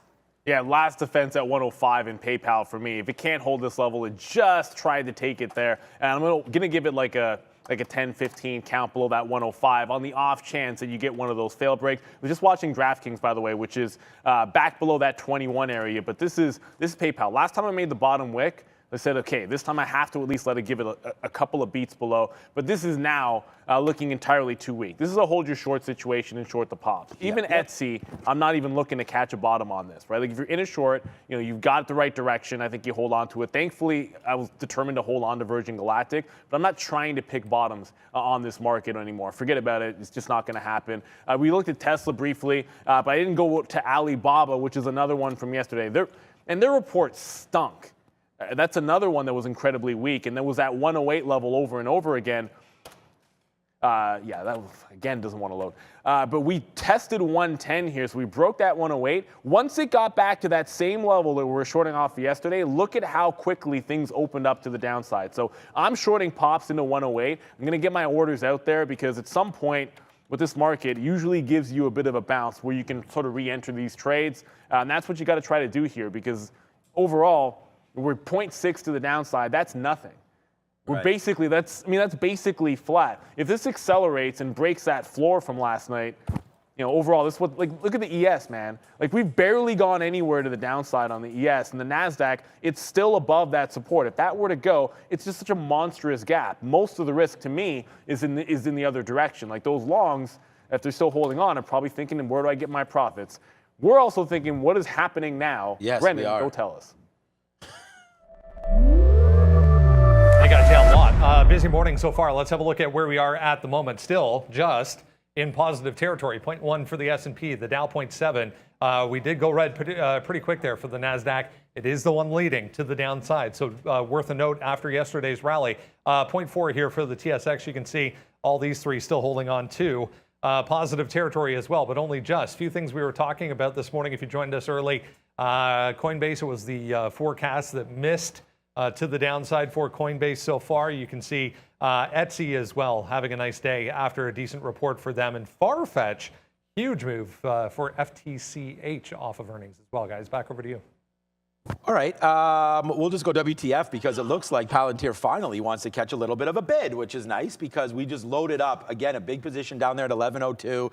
We're pretty happy, obviously, with this, so let's see where we go from here now as Palantir trying to make some moves up. We just got some out at 9s, 10s, 6s, and 7s. I mean, all we're doing right now is trying to scalp out of this big position for Palantir. It's a big position because we have 11 sitting there. So we have an out, so we can start to sort of massage the trade out here because if 11 breaks, we're going to give it a little bit lower than 11, right? And we'll just see. We're long at 02 here. And again, trade your book. Like, that's the number one thing that we always say here. And, like, you don't know how many shares Neil or I have or what we're comfortable holding or what our daily stop goals and loss limits are and things like that. We trade off of, well, I mean, I'll speak for myself, but I know it's true for Neil. We trade off of levels and things like that. So we assess the risk according to our own accounts. So, make sure that you do the same thing. And it's just like, if you could put on 10,000 shares here of Palantir at 02, then maybe, you may want to take it out at 07, 08, things like that. So that's the kind of thing. If you have 100 shares of it, you may want to do the same thing to practice leveling up. And that's the whole point is that all you're really trying to do is figure out, and here it comes right through 11, by the way, all you're trying to do is figure out what risk parameters best suits you and your trading style. And that's what we're doing. And that's why I keep going back over to Palantir over and over again, because I've been able to do quite well scalping this name. So let's wait to see what happens here as Palantir looking pretty sketchy at this 11 area, I must admit. I'm going to hit this one. And it's not because of Bitcoin is trying to make that hold and run at 40,000, but I'd like to congratulations. And we'll do that because there's a lot of great opportunity here in this market. The volatility's through the roof, but some of these patterns, you don't always get things that look this easy. Like 885 off a $9 level on Virgin Galactic, right down to 850, and then the same trade, same first out, a little bit more aggressive with the second out there, but I'm actually still holding half of it. I want to hold to $8. It shouldn't be able to give this to you over and over again, yet that's what we're looking at here with some of those names, but it works both ways. This will be, I already know what my frustrating trade is going to be. It's going to be IronNet, because I had this exact trade yesterday, and today I take the stop out. You got to take the stop when it's there. I got out, and then it just flushed back to 560. Probably headed to $5 as we speak, but sometimes you got to take your route. You got to take the pain. You know what happens if it goes and blows the top and then it has a halt to the upside and you're still holding on to it? You get absolutely destroyed. I'm not having that happen to me today, not when we're having a good day. We didn't talk about Rocket on the earnings. And that's another just hard reversal. This is why I'm going to hang on to shorts. I'm not forcing any longs at this point. This is where you calm down. I'm not throwing away the morning. This is not the time to necessarily just say, oh, look how far it's down. Let's defend this at 1150. Rocket is still up on the session, but is now down $1 and change. That is a wick off top if I've ever seen it. And bucking the trend here to try and catch the bottom, I don't think it's necessarily worth it. If I do try something, it's got to be somewhere you can dig in with a little bit more strength. I go back over to AMD where I was one and done. It's still sitting right at the bottom end of this range here where it had that 116 to 116.50. So there's at least some relative strength in AMD. No, it hasn't been able to break out, but it's at least trying to put in a bit of a higher low here. And I mean, it's a company that people are looking to, I want to say are looking to invest in likely a little bit more than Rocket. I mean, I would assume so. AMD, yeah. AMD's investable. Rocket's just more tradable, I would say. Okay, so we're going to be pretty happy with it as Palantir does come right back out and we get some more outs at 7s and 8s. So we're going to hold the rest now on Palantir. We're out of exactly half actually, of our trade now from the long 02s. We're out of half, so it's just a small little trade right now. Well, not small, but hopefully it can go back up to the upside, and the small will turn out to be quite a large gain. AMD, Neil just talked about it. If the market wants to rally, this is definitely the name that we want. So let's see a 50-period break again of 117.60. It's right near VWAP right here, so it's a pretty sweet area, 117.50, 117.60 on AMD. Our Foot Locker breaks through the bottom, so we get out at 27, 50-cent hit there. That was never going to be a big position for us anyways, but still, it sucks when you get a hit. 117.66 here looks like is what we're looking at here. 66 for AMD in case the market rips. That's what we want. AMD long 117.66. What's up, Bren? Another one that's been beaten down over the past couple of months, guys. Bed Bath & Beyond, another one that has, I was just checking here, still 30% on the short side for BBBY, up 4.5% here, just made a day high. There you go, squeezable names. And that's when the market, it's weird. Like when the market's heading down, look at what's actually to the upside. And a lot of times it's those squeeze names. Block, I know some people in the chat were like, block, making moves. But yeah, that wick top is crazy. Again, not going to be trying to find a bottom there. I think realistically, we talked about how it's still expensive, about why it hadn't broken through that resistance. And look what happened. You tried to take a breakout and block, it ran right into last week's top and turned on a dime. I like that C better, so it is what it is. But block was probably just as good, right up at that 119, 120. Do not take opening breakouts that look like this. Like you're breaking right out into another high. Always zoom out a little bit here. If it takes out 119, 120 and wants to go, it's got $10 of room. If you take a 116, 117 break, you're going long right into resistance, and the gap fill is three times that room. Like it's a $10 gap down, and you're trying to capture like a $3 gain on that breakout. So to me, that's just a cautionary tale over in block. We kind of missed out on Coinbase here. Oops, now I've typed in New York, and now it's not going to work. Oh, it did. We kind of missed out on Coinbase. I know we're not at that 40,000 level, so that's part of the reason for the rejection.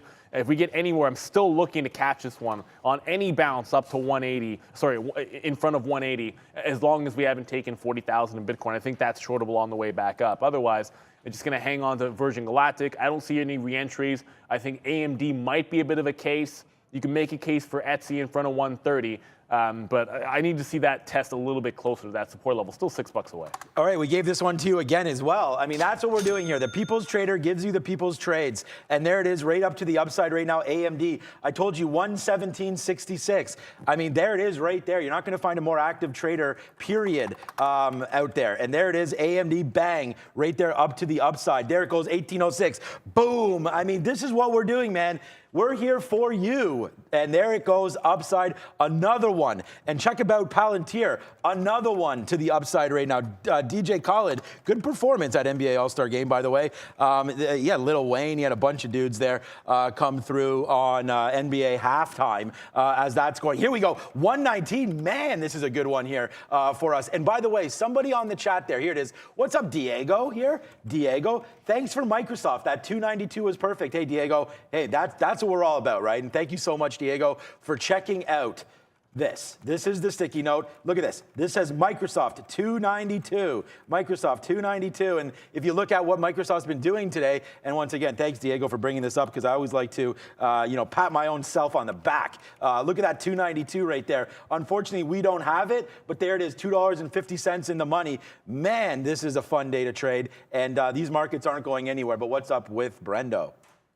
Hey Sean, it's me, Visvi, to remind you to like this video, guys. It is a busy morning, but I hope you find the time and smash the like button with just 500 more likes to get to 2,000. Back to you. You're going to jump to this CARG, of course, CARG, Brendan mentioning on earnings, still ramping to the upside and starting to get a little bit, like it just made a failed break at 45, so a little bit parabolic with this name. And anytime you see that wick top through an obvious level, a lot of times it can be a bit of a reversal. Volume also tapering off. Volume spike into 45 and then tapering off. Yeah, you guys can see that. And then tapering off. I like that for a setup entry. Just note, it has a bit of a spread there. So if it breaks 45, you got to give it some room. I'm looking to shoot for a 44 mid, somewhere in this range for the short trade, maybe even chase it down for an entry point because I don't want to miss the trade altogether, and then add to it at 44 half. But if it takes out the top, I want to be all out of that name altogether, guys. So I'm going to jump into this one. I'm not going to be rushing any trades. I think the bigger moves have happened at this point. If we retest 14,000 on the NASDAQ, I think at that point, then you can start. Why is that still on Coinbase? Then you can start digging back into, okay, where can you reload on some of the shorts that you like, or maybe pick up some Coinbase, reload on Virgin Galactic, which I'm already into. But CARG, that's a parabolic mover. So when I see that setup, I'm going to take it every single time. All right.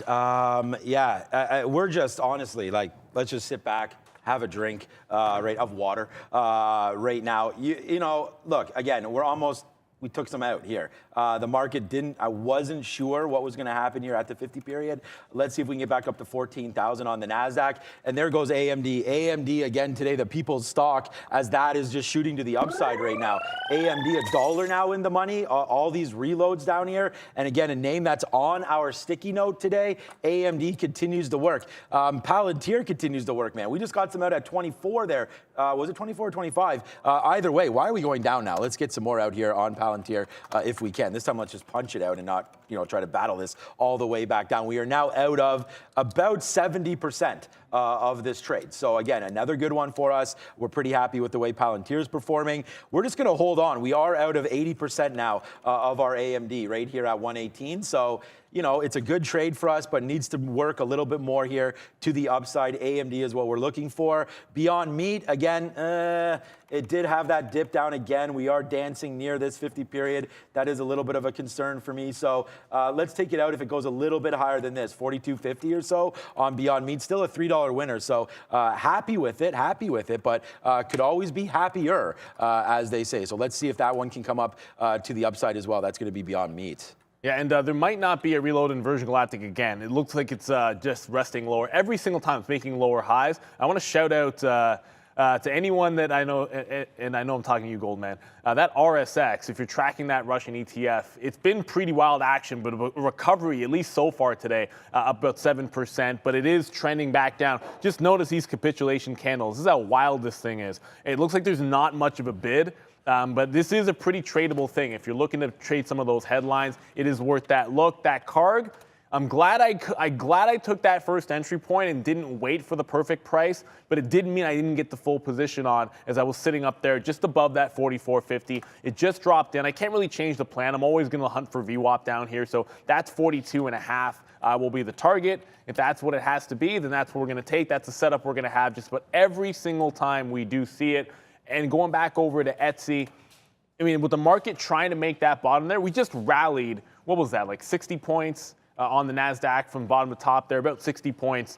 Etsy, like $3 or $4, couldn't get back to VWAP. It looks still relatively weak. Now, my morning trade's done on it. At this point, can 130 hold is the only question to be asked. If there's any chance at a long in Etsy, it's got to be at that 130 level. So I got my 2 shorts on CARG. That could be out pretty quickly. We might make the $1.50 in a couple of minutes there. And if it breaks lower, fine. I might have to try to find another trade in CARG. Coinbase was the one I wanted to fade if we found some more strength. Still on the NASDAQ last I checked, but it can't get anywhere close to that 180. So the trend is still to the downside. Not going to necessarily jump into that one too early. We got 2 that we like on.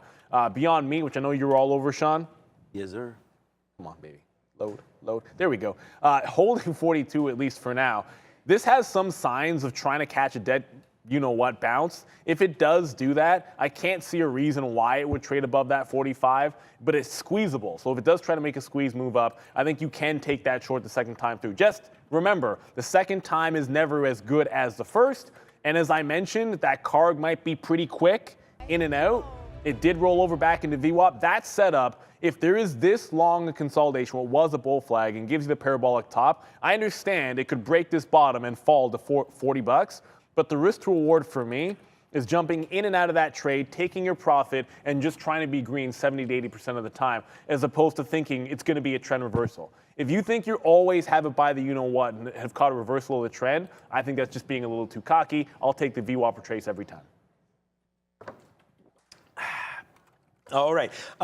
Yeah, we're just, again, we're trading. We're loving life right now. Beyond Meat did fade off of that level, so that's something to definitely look at here for BYND, Beyond Meat, trying to make some moves again here back down. So we're watching out for that 42.50, Brendan. An old one, but a good one, guys. Dell just popping up on a volume alert there. I guess it was back through 50. We retook 50 after a flush aftermarket yesterday after earnings, but Dell trying to get back higher.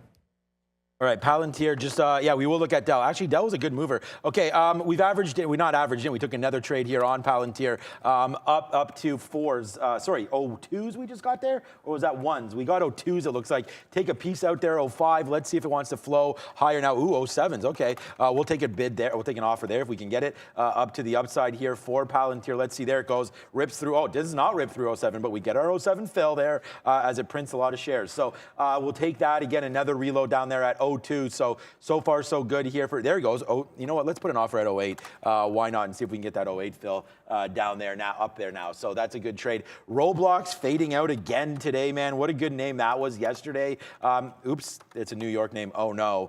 Oh, no. Oh, no, no, no. If okay. you need, just very quickly, someone pointed this out in the chat. Clover, which is at near the high of the day, has a 200K bid sitting at 258, which is an obviously random price as it's trying to continue its break. And Clover on a run, man.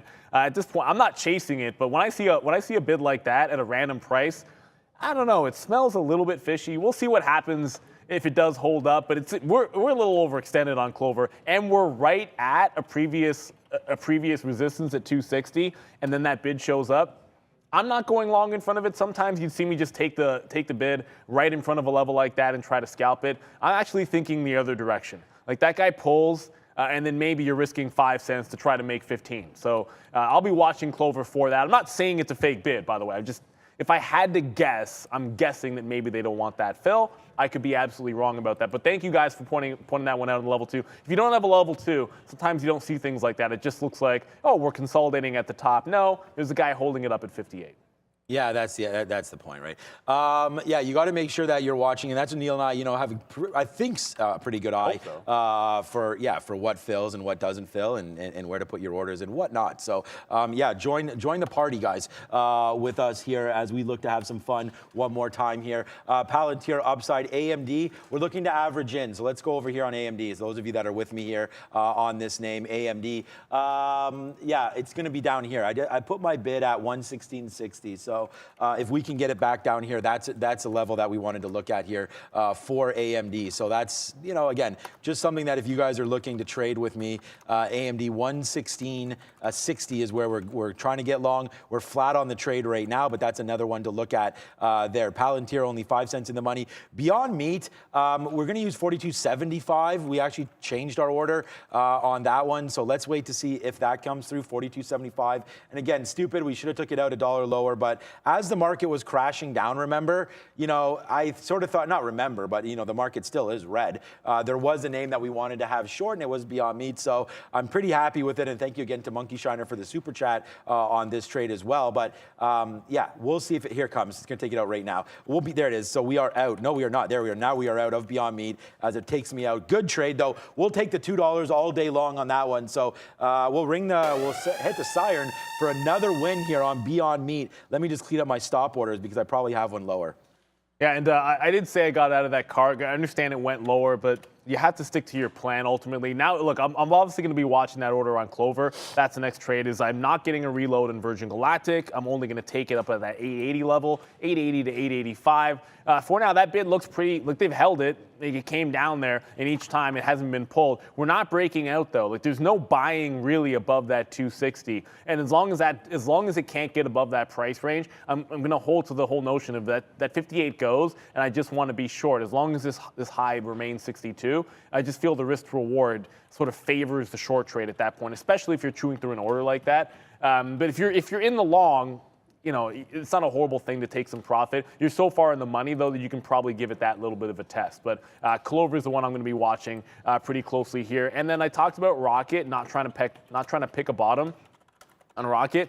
It just broke the low. Rightly pointed out, I think it was like a special dividend that they put on as well. But that just took out that low. So no bottom picking in something which showed you that is all world fail break at the top. Like that's a harsh reversal, trapping longs on the gap up. And when that happens, a lot of times once it starts going, it almost never stops at the end of the day. And that's why we like some of those shorts earlier on. But I didn't get Rocket. It could have been on the watch list, but there was no pre-market volume. That's the reason I wasn't looking at it at 9:30. Yeah, Rocket Companies. Was there a special dividend?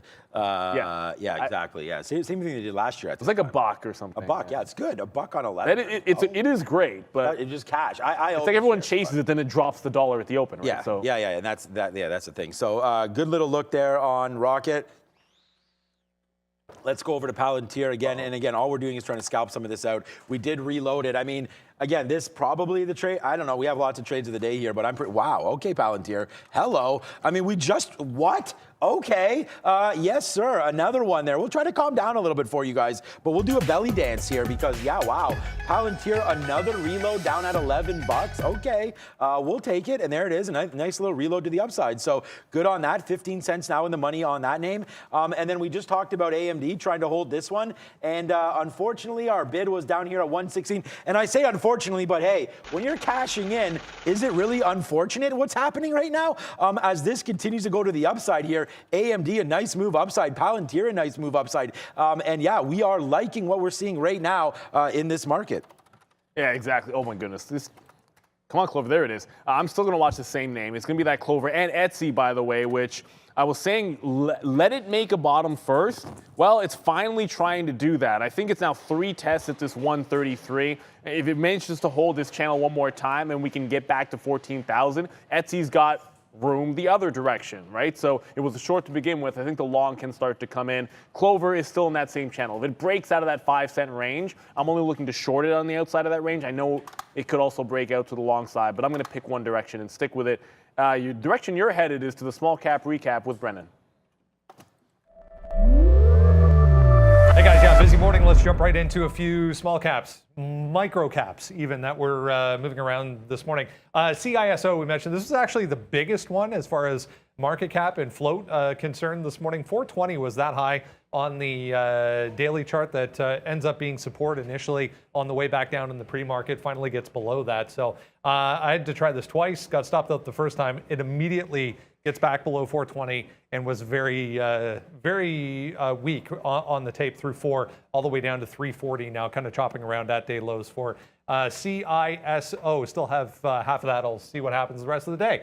IRNT, crazy mover so far. Tried the long initially, got up to yesterday's high there and kind of stalled out. So back below 580. We'll see what happens here at 580, trying to work into that again versus that high. CYRN finally might have this in the right direction. I got rid of that lower level because it didn't seem to really have any effect whatsoever. So just giving it back to the pre-market high, which was also the high from yesterday. So finally appear to be in the right direction here after a few attempts at that one, guys. Back over to you. Yeah, that's been a crazy one. That and then an IronNet have both been crazy ones there. Just going to come right back over to Coinbase for you guys. And it's looking like, with the market trying to test back up, every time I type New York, Coinbase just has zero leg to it. Like, it can't go. It feels like it's going to be a short all day long. I still think it's the 180 level that you want to look for. There's a chance you could get a clean 170 break. It's now a double bottom. And as weak as it's been, if we roll over in the market and we're still trending below 40,000, I'll just double check. We are. And we're testing 40,000 right now. So if we reject that level, then certainly Coinbase could retest, and a 170 break would be in the cards. It's not there yet, but I want to make sure I'm planning for that kind of action. You're about to take the top off on Clover. Looks like that one could go square, which I don't think either one of us has actually traded. Still looking super weak after that wick off top. So if we market rolls at 14, Square looks like it could continue that trend heading back into the downside. I want to see a VWAP test here before rushing into this trade. The morning rush is now done, where usually what's worked the last couple of weeks is if you're in your winners still, hold on to them or reload at good prices, but don't rush into new trades. This is where the trend could reverse. You want to make sure we're still headed southbound on a few of these names. If we take out 14,000, that can all change. No need to jump in front of that sword on Square. No, and Palantir just to the downside there. What just happened? Oh, no, it didn't go down to the downside. There it is, another one there as we just keep on scalping this out as we are now above the 50 period, and now we're starting to go. So I think this is like hold time on most. That's all we have right now. Let's go over and look at Facebook. We talked about the 206 long. Let's see where that's at. 209 right now. So that's been a good long look for us, but unfortunately not good enough because we're not long now. So we also had Microsoft at 292. We pegged that 295. So yeah, let's just hold on to our AMD. I mean, a lot of these names are going nuts, and AMD still has a lot more to go to the upside. So that's something to look at again. Let's check out Foot Locker. Okay, still at 27. So I don't feel like we missed too much opportunity on that one. And then Beyond Meat, good out. Wow, good out for Beyond Meat as that continues to make a move. Look at that short off the open, 45, right? Bang, bang, bang, bang, bang, all the way to the downside. We took $1 and then we took $2.50 on it, but it did go to the very bottom of 41.40. But again, you know, that crystal ball that Prad always talks about, we don't have it. So I can't predict that would be the bottom. We should have done better and got out here at 42.40, but instead we waited for 42.75. So that's what we got out. Pretty happy with it for sure as I look over at some of the trades that we have on board. And look at AMD go. It is just one of these kind of days. Diamond handsing it, trying to hold these for as long as we can. I don't know where my hot dog guy is, but we haven't hit this yet, so let's do it right now. This is the kind of day we're in. It's a money kind of day. It's a risk on day. Let's go to the upside here as the market just took out positive one more time. The NASDAQ's trying to rally. Let's see if we can touch that 14,000. Oh, we're right here at 14,000. Which we talked about down here. So this is a good move back up. Maybe time to get out of some of these longs. And just watching, look, obviously Beyond Meat comes back. It's not at 45. I wish 14,000 and 45 happened at the same time. It's not, so there's no rollover there. But I do get a re-entry in Virgin Galactic at 885, so that goes to my price when the market's testing that high. And that's my only issue with AMD. It's still not breaking that 119. If it does, great. At this point, it's still having some trouble there. If we get one more spike and beyond, I will jump into that trade. But we just tested 40 as well on Bitcoin, and you're still getting a little bit of a rollover at 175. If this starts to extend down, instead of waiting for a 170, I'm just going to grab a 174 short give it to 175, but also I'll have a bit of a mental stop at 40. If I see Bitcoin break 40,000 and Coinbase hasn't broken that level, I do want to jump out of it as well. But I'm noticing the relative weakness here. If there's any pullback on both the futures, the NASDAQ futures, and on Bitcoin, then I don't want to wait till 170 on Coinbase, which is reversed since the open, and the trend is clearly looking pretty weak. So if I can get the shares just below that 174, I'm going to try and grab it right now. Of course, as I'm talking to you guys, I might still get that fill. I should have just put the order in and then mentioned it. That happens to me all the time, man. We talk about it, and by the time we look over, we've missed the trade. So that's hilarious. Darn it. All right, we're still going to try to hold the AMD. We did get out of some of that Palantir to the upside, so we'll wait for that one to go. We got some out there, 25, 26, 27. And again, just noticing, we talked about let's get out of some of these short or some of these longs, right? As the market starts to bleed a little bit to the upside here, and we take out that 50 period, like we mentioned, we're up to 14,000. That's been a key level for us. So it's only 10:30 right now. Trader Pratt is in the building, so we'll see if he's going to be what he's going to be looking at for the midday show. But that should be an exciting show one more time here today, as it always seems to be, with Ms. V and Platinum Pratt. I thought he was in the building. I don't see him. We are having kind of a snowstorm right now, so hopefully Trader Pratt is dealing with people on public transportation. Or not. I don't mean dealing with in that situation. Yeah, just public transportation on days like today can be a little bit of a nightmare. All right, so that's about it, man. I don't have too much else to talk about right now. Just looking for some new names. DraftKings maybe is a name that we're always looking at. That's upside right now, $21 on DraftKings. It's down, but up right now, up to that 21 level, and just dancing around these 50-period numbers. So this could be a short again back in for DraftKings. A monster runner yesterday. But coming back in today a little bit, down now that 4%. Reminds me, I'm already on Palantir, which is a little bit of hesitation to go over to DraftKings. But again, a nice move to the upside. Hasn't really bounced like Palantir has. So that's leading me to believe that this may be a short here. But again, I'm long AMD. I'm not short anything. I'm long AMD and long Palantir. So do I really want to go short DraftKings? I don't know. Let's see what it does here at $21. That's DKNG. Sometimes I was going back and looking at a name that I got out of too early, but I feel like I don't want to look at CARC. Someone's like, yeah, okay, it went all the way to 40 and bounced back. I feel like this could be, that's reloadable, but it probably had to go retest that double top. It was a wick off top. I know it went further down. I never got the full position, by the way. I did finally get into Coinbase, though, so I did grab that short. We're taking 14 on the NASDAQ, so if 175 goes, I'm out of it, and we're about $700 away on Bitcoin. So as long as those two things are in play, I feel okay with it. Clover, that buyer's, they're not messing around, man. It just rejected a break of the high, so finally took out that top, went a penny, retested that buyer at 258, and it held. No one wanted to hit that bid when it got down there. So still intact, but it's not running away from that price. That's why I still lean to the notion that it's a down, I want to go short if we break that level. So I'm still watching Clover. I just have to wait for it to get out of this range. There's no point trading it up here. You could maybe scalp 2 or 3 cents to that high. I just don't see the point of doing that. I'd rather grab the short if they take out that bid. Brendo? A number of resource companies back in positive territory today as well. Steel specifically, big bounces right across the board. U.S. Steel X moving, this one as well. TMST, huge day, 15.5% at day highs here. So some of the resource stocks having a good day. Let's check how things in Europe are shaping up. Back to the upside here, trying to wrap up the week anyways. Positive, Ms. V, what's up? That's right, Brandon. European markets are back to the positive territory after yesterday's sell-off. Volkswagen and Porsche trading in Germany are both up around 4% after they flashed out details of a possible Porsche listing. Back to you. Yeah, back to basically day highs here right across the board, guys. Yeah, pretty happy, needless to say, with some of the performance of some of these names here again. And we'll see what happens for trade of the day, but can't be happier with what NVIDIA and AMD has been doing. AMD, a great run today, up that 2%. The market's now taking out highs. We are $1 now in the money on this name, so good upward movement here on AMD. And then I'm going to nominate Palantir for the TOD.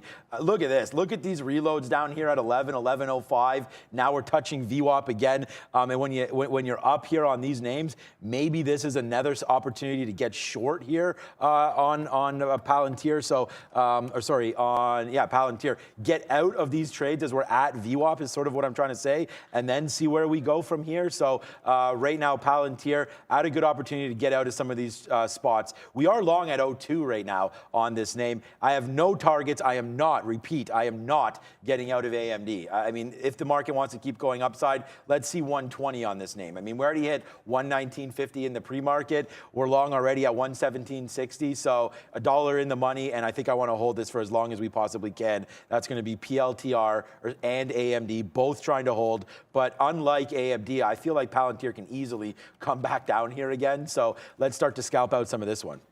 From AMD to AMC. Yeah. Okay, I know we haven't looked at some of these names, but if you're trying to look at what's going on in the overall market, yeah, we're getting back to that 14,000 on the NASDAQ, ES trying to bounce as well. But like I showed you with Rocket, some of the other names, like the beat up names, maybe lower quality for lack of a better term, they're not getting bounces. A lot of these, right? They're right on these lows, and you're still having a bit of a downward turn. Like I think those, and there's still room to run. Like the secondary push in AMD was down around $16, so it's another AMC. Sorry, that's another $1 from here. If anything, these are looking to roll over a little bit. I think that weakness can't be ignored. That Clover guy is right on the bid. I think it's about to get taken, so it's going to be the next trade for me. Obviously, I've been sort of staring at that 258 on Clover for a while now, and as long as it wants to, that's still somehow AMD. As long as it wants to hold that, I'm not going to get in. But once we take this out, you know, I'm jumping into the short with a stop at that high of the day and thinking we can get back into VWAP, guys. It's been holding for like 10 or 15 minutes. When the floodgates open up, I think we can head southbound. I am still watching IronNet, although I might have swung and missed once. I think there's a chance for a secondary trade there, but I don't want to miss Clover when it happens. Yeah, we'll have to. I mean, I haven't even looked over at Clover. We looked at it a little bit. This guy's sitting here. It's like, oh, T-Doc got 70. Okay, I see you, T-Doc. TDOC here. Let's see where we're going with that one. It is a New York name. Up to $70 here. So definitely an opportunity to try to take this trade to the long side here for T-Doc. As it's been a nice move. It touched 67 flat. Remember, let's just check on ARK quickly. ARKKQ. I like that name better than ARKKK. Doesn't matter. Are we flat or not today? No, we're down. What is ARKK doing today? Down or up? Again, we'll check it out. Still down. So both ARK names down just to check. Whenever we look at names like T-Doc or Roblox or something, I always like to see what ARK is doing. What's up, Brendo? My chart is not loading. There we go. That's better. Red to green here or I guess it was green to red, and then red to green again for UPST, another recent high flyer off of pretty good report. So 130 ends up being a good level there for Upstart. I somehow still get 56s. I'm staring at it the whole time. Right? It's like I should get 57s at the worst. 158 goes. I am getting 56s on Clover. So not the entry I like. If it goes down to VWAP, great. I'd like to see it possibly continue. I don't love giving the entire thing all the way at 62. So you might see me take half of it out at 60s. I would have liked a tighter price up to that level. It doesn't necessarily mean floodgates opened up, but they took that out in one chunk. So that 200,000 was pretty much gone instantaneously there, guys. Overall, it's just this market is trying to get through that top. But one thing worth noting, I don't know if it's, you know what, I'm going to show you this on the NASDAQ, but it's a little bit easier to see on my other chart in a 3-minute. Like this is what we're looking at 14.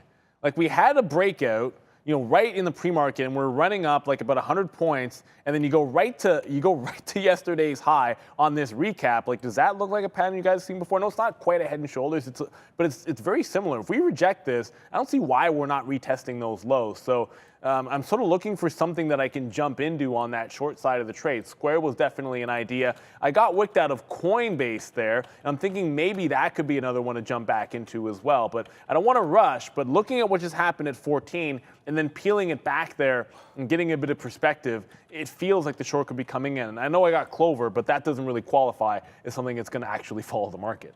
Right. Well, yeah, Clover's definitely not following no market there. And Coinbase now goes, obviously. Yeah, Coinbase now goes. Yeah, so we're just looking here just to make sure that we have all of our ducks in order here on some of these markets because we're starting to come back down. So good out on Palantir, obviously. We talked about that. We don't want to get out of AMD, but we still are bidding down here just to make sure. Let me just double check to make sure I actually cancel my Beyond Meat offer. AMD 116.60, so we're still looking at that. It did make a high move. I mean, maybe this 119 is the top. Like we're getting a little bit, and I don't want to say selfish because that's what trading's all about. You want to maximize the amount of money that you're making at all times. But AMD there, 119, it's just how I've seen it bounce off there a lot. And maybe we were thinking with rose-colored glasses here, thinking that AMD and or the market still had a monster move to the upside coming. And I just don't know if that's the case anymore. So we're going to have to watch. Here it is. I mean, we're starting to go lower now. We did get out of some of our Palantir. Let's just relook at that quickly here for PLTR. And yeah, there it is. So some of these outs that we just talked about getting out as we approach that VWAP, that's very, very important. And then look at DraftKings, man. We talked about fading that through $21, and it looks like that would have been the right play one more time, as $21 right there gets hit. Now we're coming back down to the downside. So there goes DraftKings back down in. Like I said, as these Cathie Wood kind of names go, you know, there is going to be pause for concern because of the run they had up yesterday. These stocks still aren't making money. We still have inflationary worries coming on March 10th. We'll see what the interest rate's saying.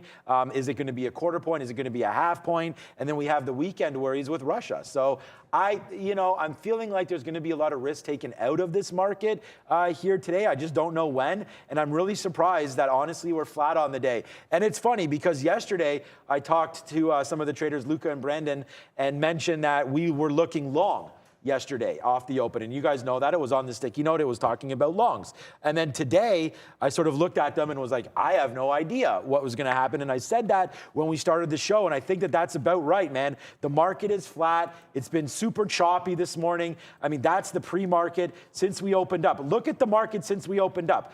Here, we got to look at the market here, Tim. There we go. There we go. Nope.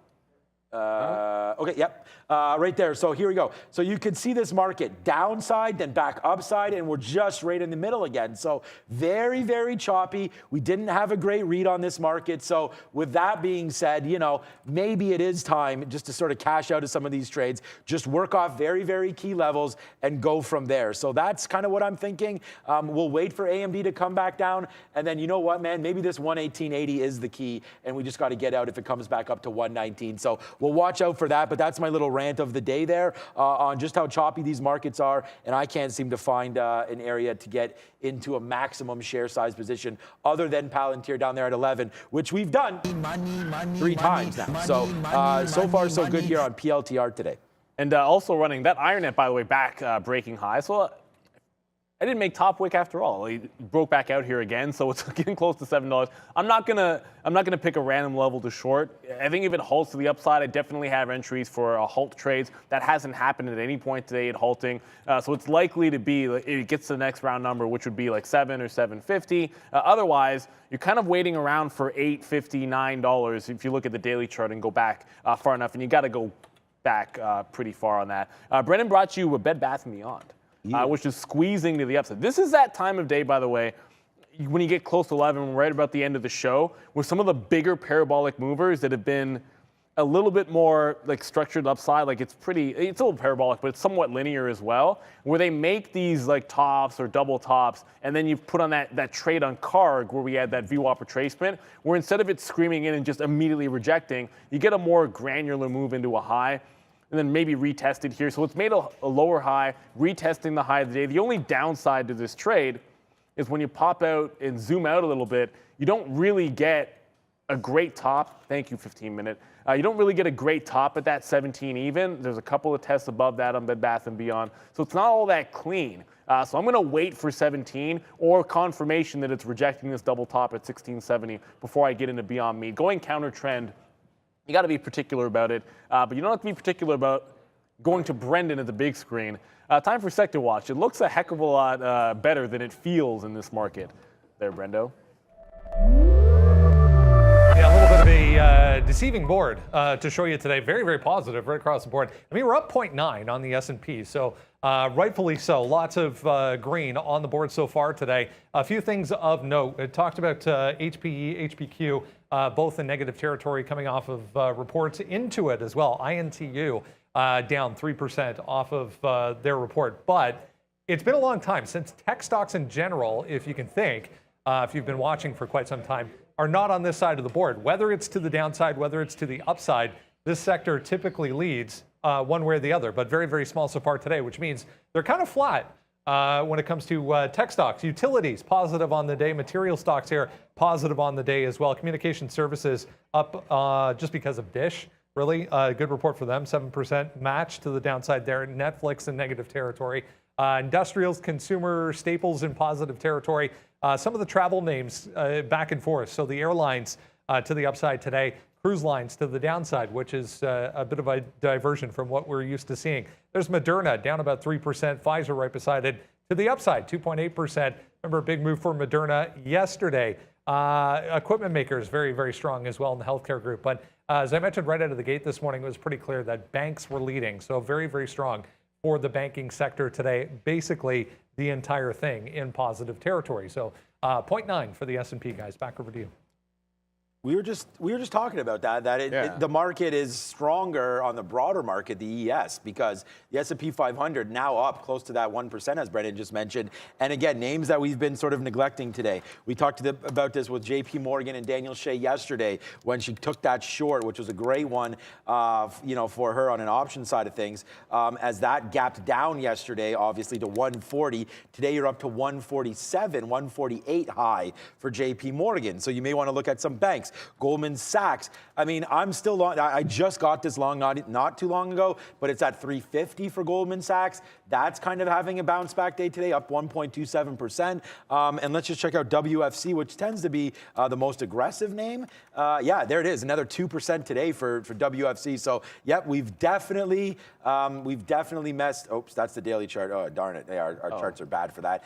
There's the gap down here for WFC, and then there's the move back upside. So we'll see here. This is the bank you want to trade, WFC Wells Fargo, especially if you're swing trading or anything like that. And by the way, it is a people's trader kind of stock. As the money comes down right now, we are not dumping our AMD. We talked about that. We may wind up slapping ourselves pretty hard in the face because it's back up to these levels that we just said we might get out of, but we are not. We're going to see if AMD, look at the NASDAQ run, little man run, as it's going to the high side right now. We're waiting out for 119.50 coming through on AMD now, and I'm just waiting for it. It's not even an actionable level for me. Let's go to the upside at $1.30 now in the money on advanced micro devices. Upside right here. We can look at Intel, NVIDIA, TSM. I wonder what GFS is doing. Global Foundries, strong name. I got money in yesterday into the NASDAQ and into SMH, as we talked about. I'm pretty sure those things are rocking today.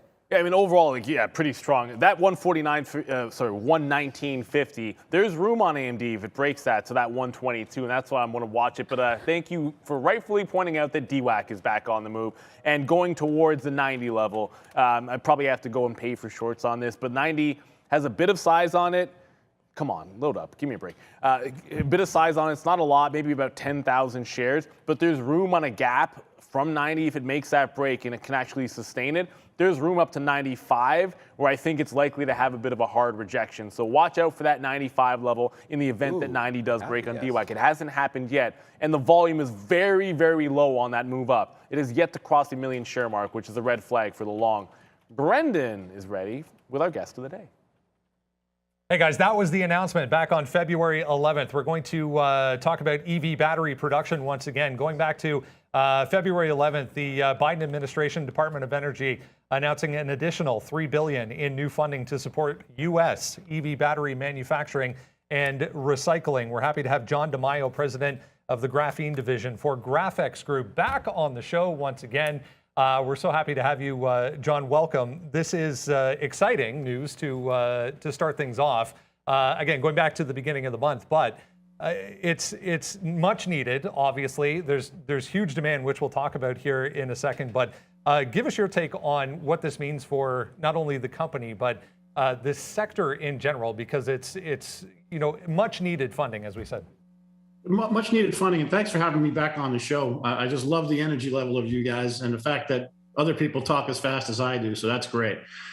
So yeah, the announcement was well timed and well deserved.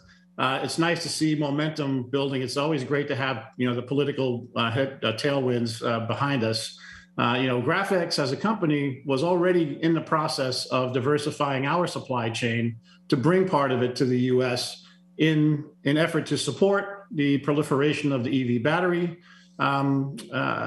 explosion and to bring U.S. jobs and technology back to the U.S. So it was right in line. This announcement was right in line with what we were already in process of doing. So it was great to hear. Who missed the last visit when you were with us, John. Graphics is a volume producer of spherical graphene and graphite used in the production of EV batteries. Let's focus a little bit on that supply chain because it's an important issue that we've talked about in the past a lot on this show, in the sense that it's the timelines for production and the timelines for getting some of these batteries to manufacturers so that they can get them in cars, taking much longer than expected. Tell us how the company is working towards shortening that timeline and maybe making things a little bit easier. You bet. So that's a great question. So we, as a company, we are what we call a specialized midstream processor of graphite for use particularly in electric vehicle batteries. So what that means is we take the raw materials from the mines and process that, micronize it, sphericize it, purify it, and then pitch coat it, which makes it usable for EV batteries. Where the streamlining comes in is that we handle it from end to end. So we take it from the mines and we deliver it to the battery manufacturers. We also hold our own export license. So currently, most of the graphite in the world is being mined in China, right? There are other countries and other mining operations that are developing resources, but for the time being, most of the existing graphite is mined in China, and almost all of it is processed in China, and that includes Graphex. So we have processing facilities in China that we are expanding the production capability there. And then the final processing is what we are moving and kind of decentralizing into places like, we're targeting, previous announcement and on our previous call, we talked about our facility that we're planning in and around Michigan area. And that'll do the final processing, which will then be turned over to the battery manufacturers and the EV car makers. So having that end-to-end control of the supply chain does mitigate some of the supply chain interruption. We have our own export license, as I mentioned. So we have control of it from the mine to the battery. And that gives us, a level of control and hopefully, definitely some ability to mitigate those interruptions. That graphic we showed there, just a monumental increase in demand for these products. Talk a little bit about where the company is as far as bringing more suppliers into that loop and into that supply chain, as you just mentioned. As we go forward here, more and more of this material is going to be needed. Yes, and China is again the major repository of graphite, but there are other locations around the world, North America, South America, Africa, where there are mineral deposits that are suitable, for use in EV batteries. And we are in discussion with many of those players. In fact, most of the ones that have mining operations that are either in process, actually, producing, or are, planning for, future, near-term and long-term capabilities. So we need to diversify that supply chain for a number of reasons. It's just good business, for one. It also takes away some of the geopolitical concerns about everything coming from one location, namely China. And it gives us that ability to match the volumes that are needed to match the EV demand, as you mentioned on that curve. It's up and to the right and keeps growing, almost every day with further announcements about, more EVs, more gigafactories, et cetera. So we're diversifying that upstream supply chain. We're beefing up our midstream supply chain, which I talked about, the manufacturing capability in China for us right now. And then we're going to diversify the downstream supply chain by relocating or installing new facilities to do that midstream processing closer to the point of use. So it's an upstream, midstream, and downstream expansion and diversification for us, which we think matches what the industry needs. It's a very exciting time to be in a very exciting sector that, as we said, has seen amazing growth and continues to see amazing growth going forward. John DeMiles, president of the Graphene Division for Graphics Group, joining us again. We appreciate your time, John. We look forward to another update in the future. Great. Good to be with you again. Thanks. Have a great weekend. Have a great weekend. Graphics Group, guys. The ticker's at the bottom of the screen there. So, I mean, look, I had to, and I wish you'd even asked it there. I'm the baseball fan around here. I saw that Cornell picture, and I'm kind of wondering if John actually played for Cornell. That's cool as heck, man. Anyways, look, fantastic guest. You can find him on the OTC, GRFX. But it's just my rabid curiosity being a big baseball fan out there. But yeah, Ivy League, man, good for him. While that was happening, you're getting some moves up in the market, retesting those highs. You're going to talk about AMD there. That 14,000 did get taken out. AMD tested that 19.5. Actually, it's still ongoing, that bit of a break. DWAC tried to get to that 90. I was out in front of it on the way back down. I did miss that trade. It's already pulled back into 89, but like I said, there was no volume on that breakout, and that was a bit of a red flag. So DWAC pulling back in there. I did try to grab the short. Maybe I can get it the second time through, but yeah, still some things happening in this market as it tries to take out high a day. Yeah, it is. Yeah, it's right at the high of the day right now. We're just going to drop some money down right here for this trade because there it goes, man. AMD, $2 now in the money on this trade and purposely being held, man, all the way to the upside. Nicely done here. Upside move on AMD up to 120. So, yeah, we said that we weren't going to do this. We were going to hold it right here, 119. We were going to hold that level, but it broke out, and now it's going straight up to the upside. So a decent trade there. Out of another piece of our Palantir. We're now flat on Palantir. We do have one small piece, but we're going to hold it to see what happens here to the downside now. 1140 right now on Palantir was our most recent out. It's right there, so a good trade on that one. As we get ready, it's only 1053 right now. What else do you guys want to look at? Square up to 117, not on my list. Let's just check out Beyond Meat one more time. Oh, that's close to resistance. Nice. Yeah, Square's up there, so that's a good. AMD, $2 in the money. Like, you guys have to be, and again, I'll just toot this because why not, man? I mean, here it goes again. Sticky note, short 45 Beyond Meat. $4 winner, right? Facebook long 206, Microsoft long 292. Palantir, are we going to get lucky enough to have this thing drop down? Yes, we were. AMD, how do you like that one? 117 on AMD.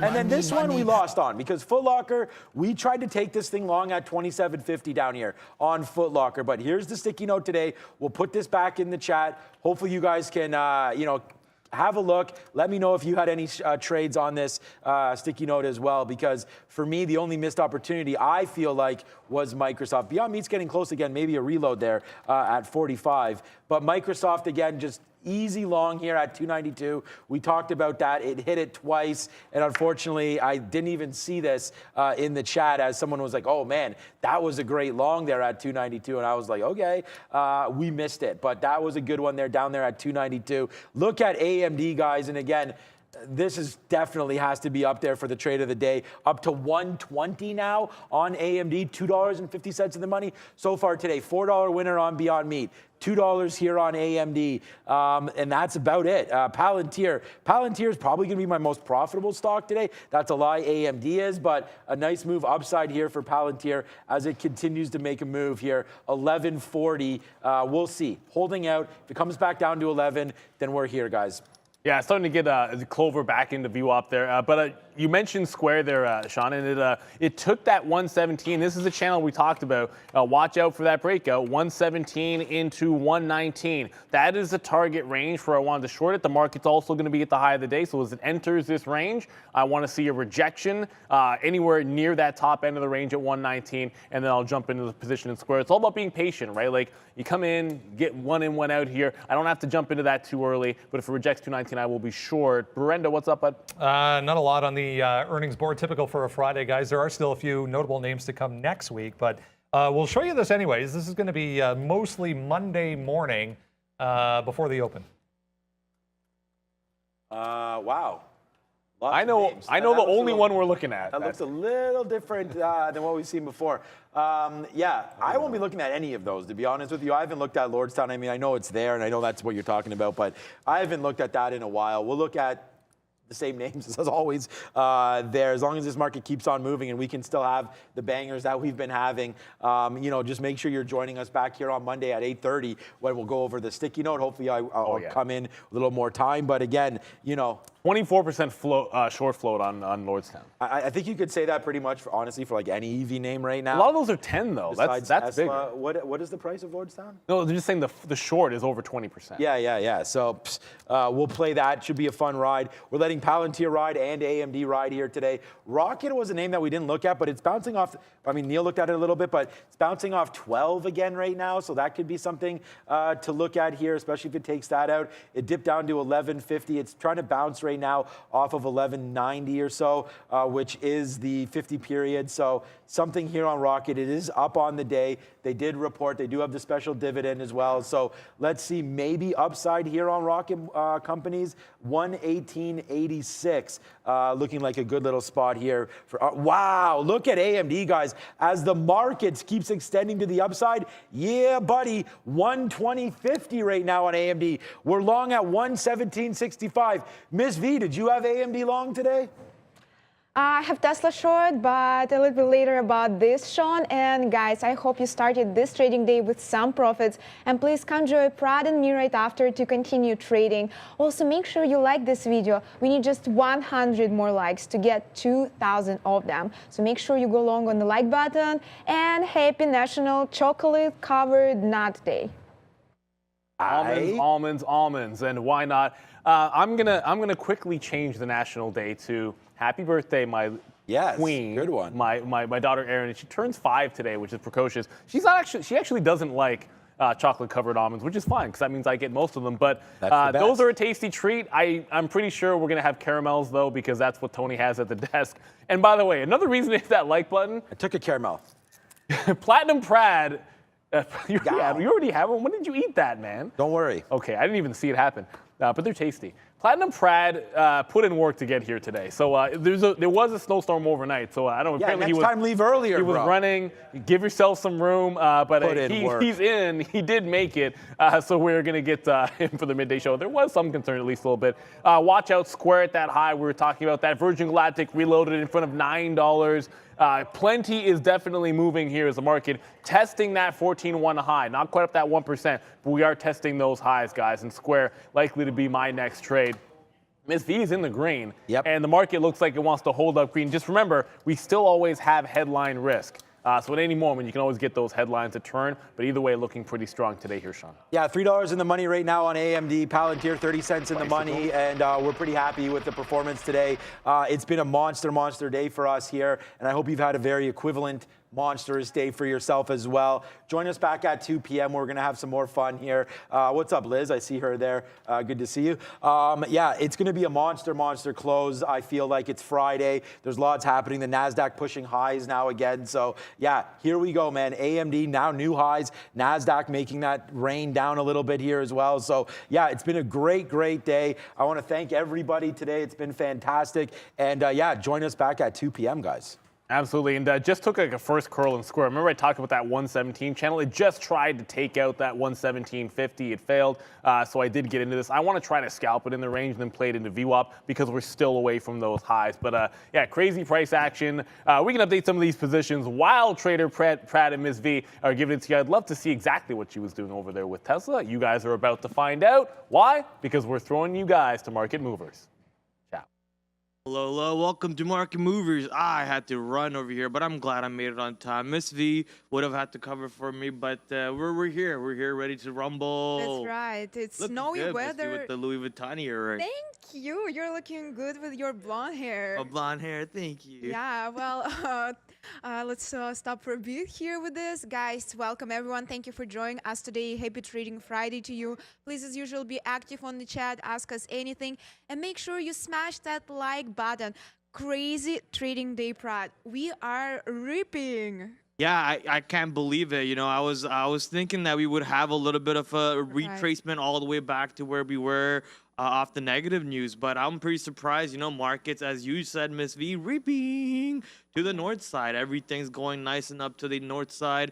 Nasdaq is up 0.5%. Your ES is up 1.15, and I'm just getting ready to look at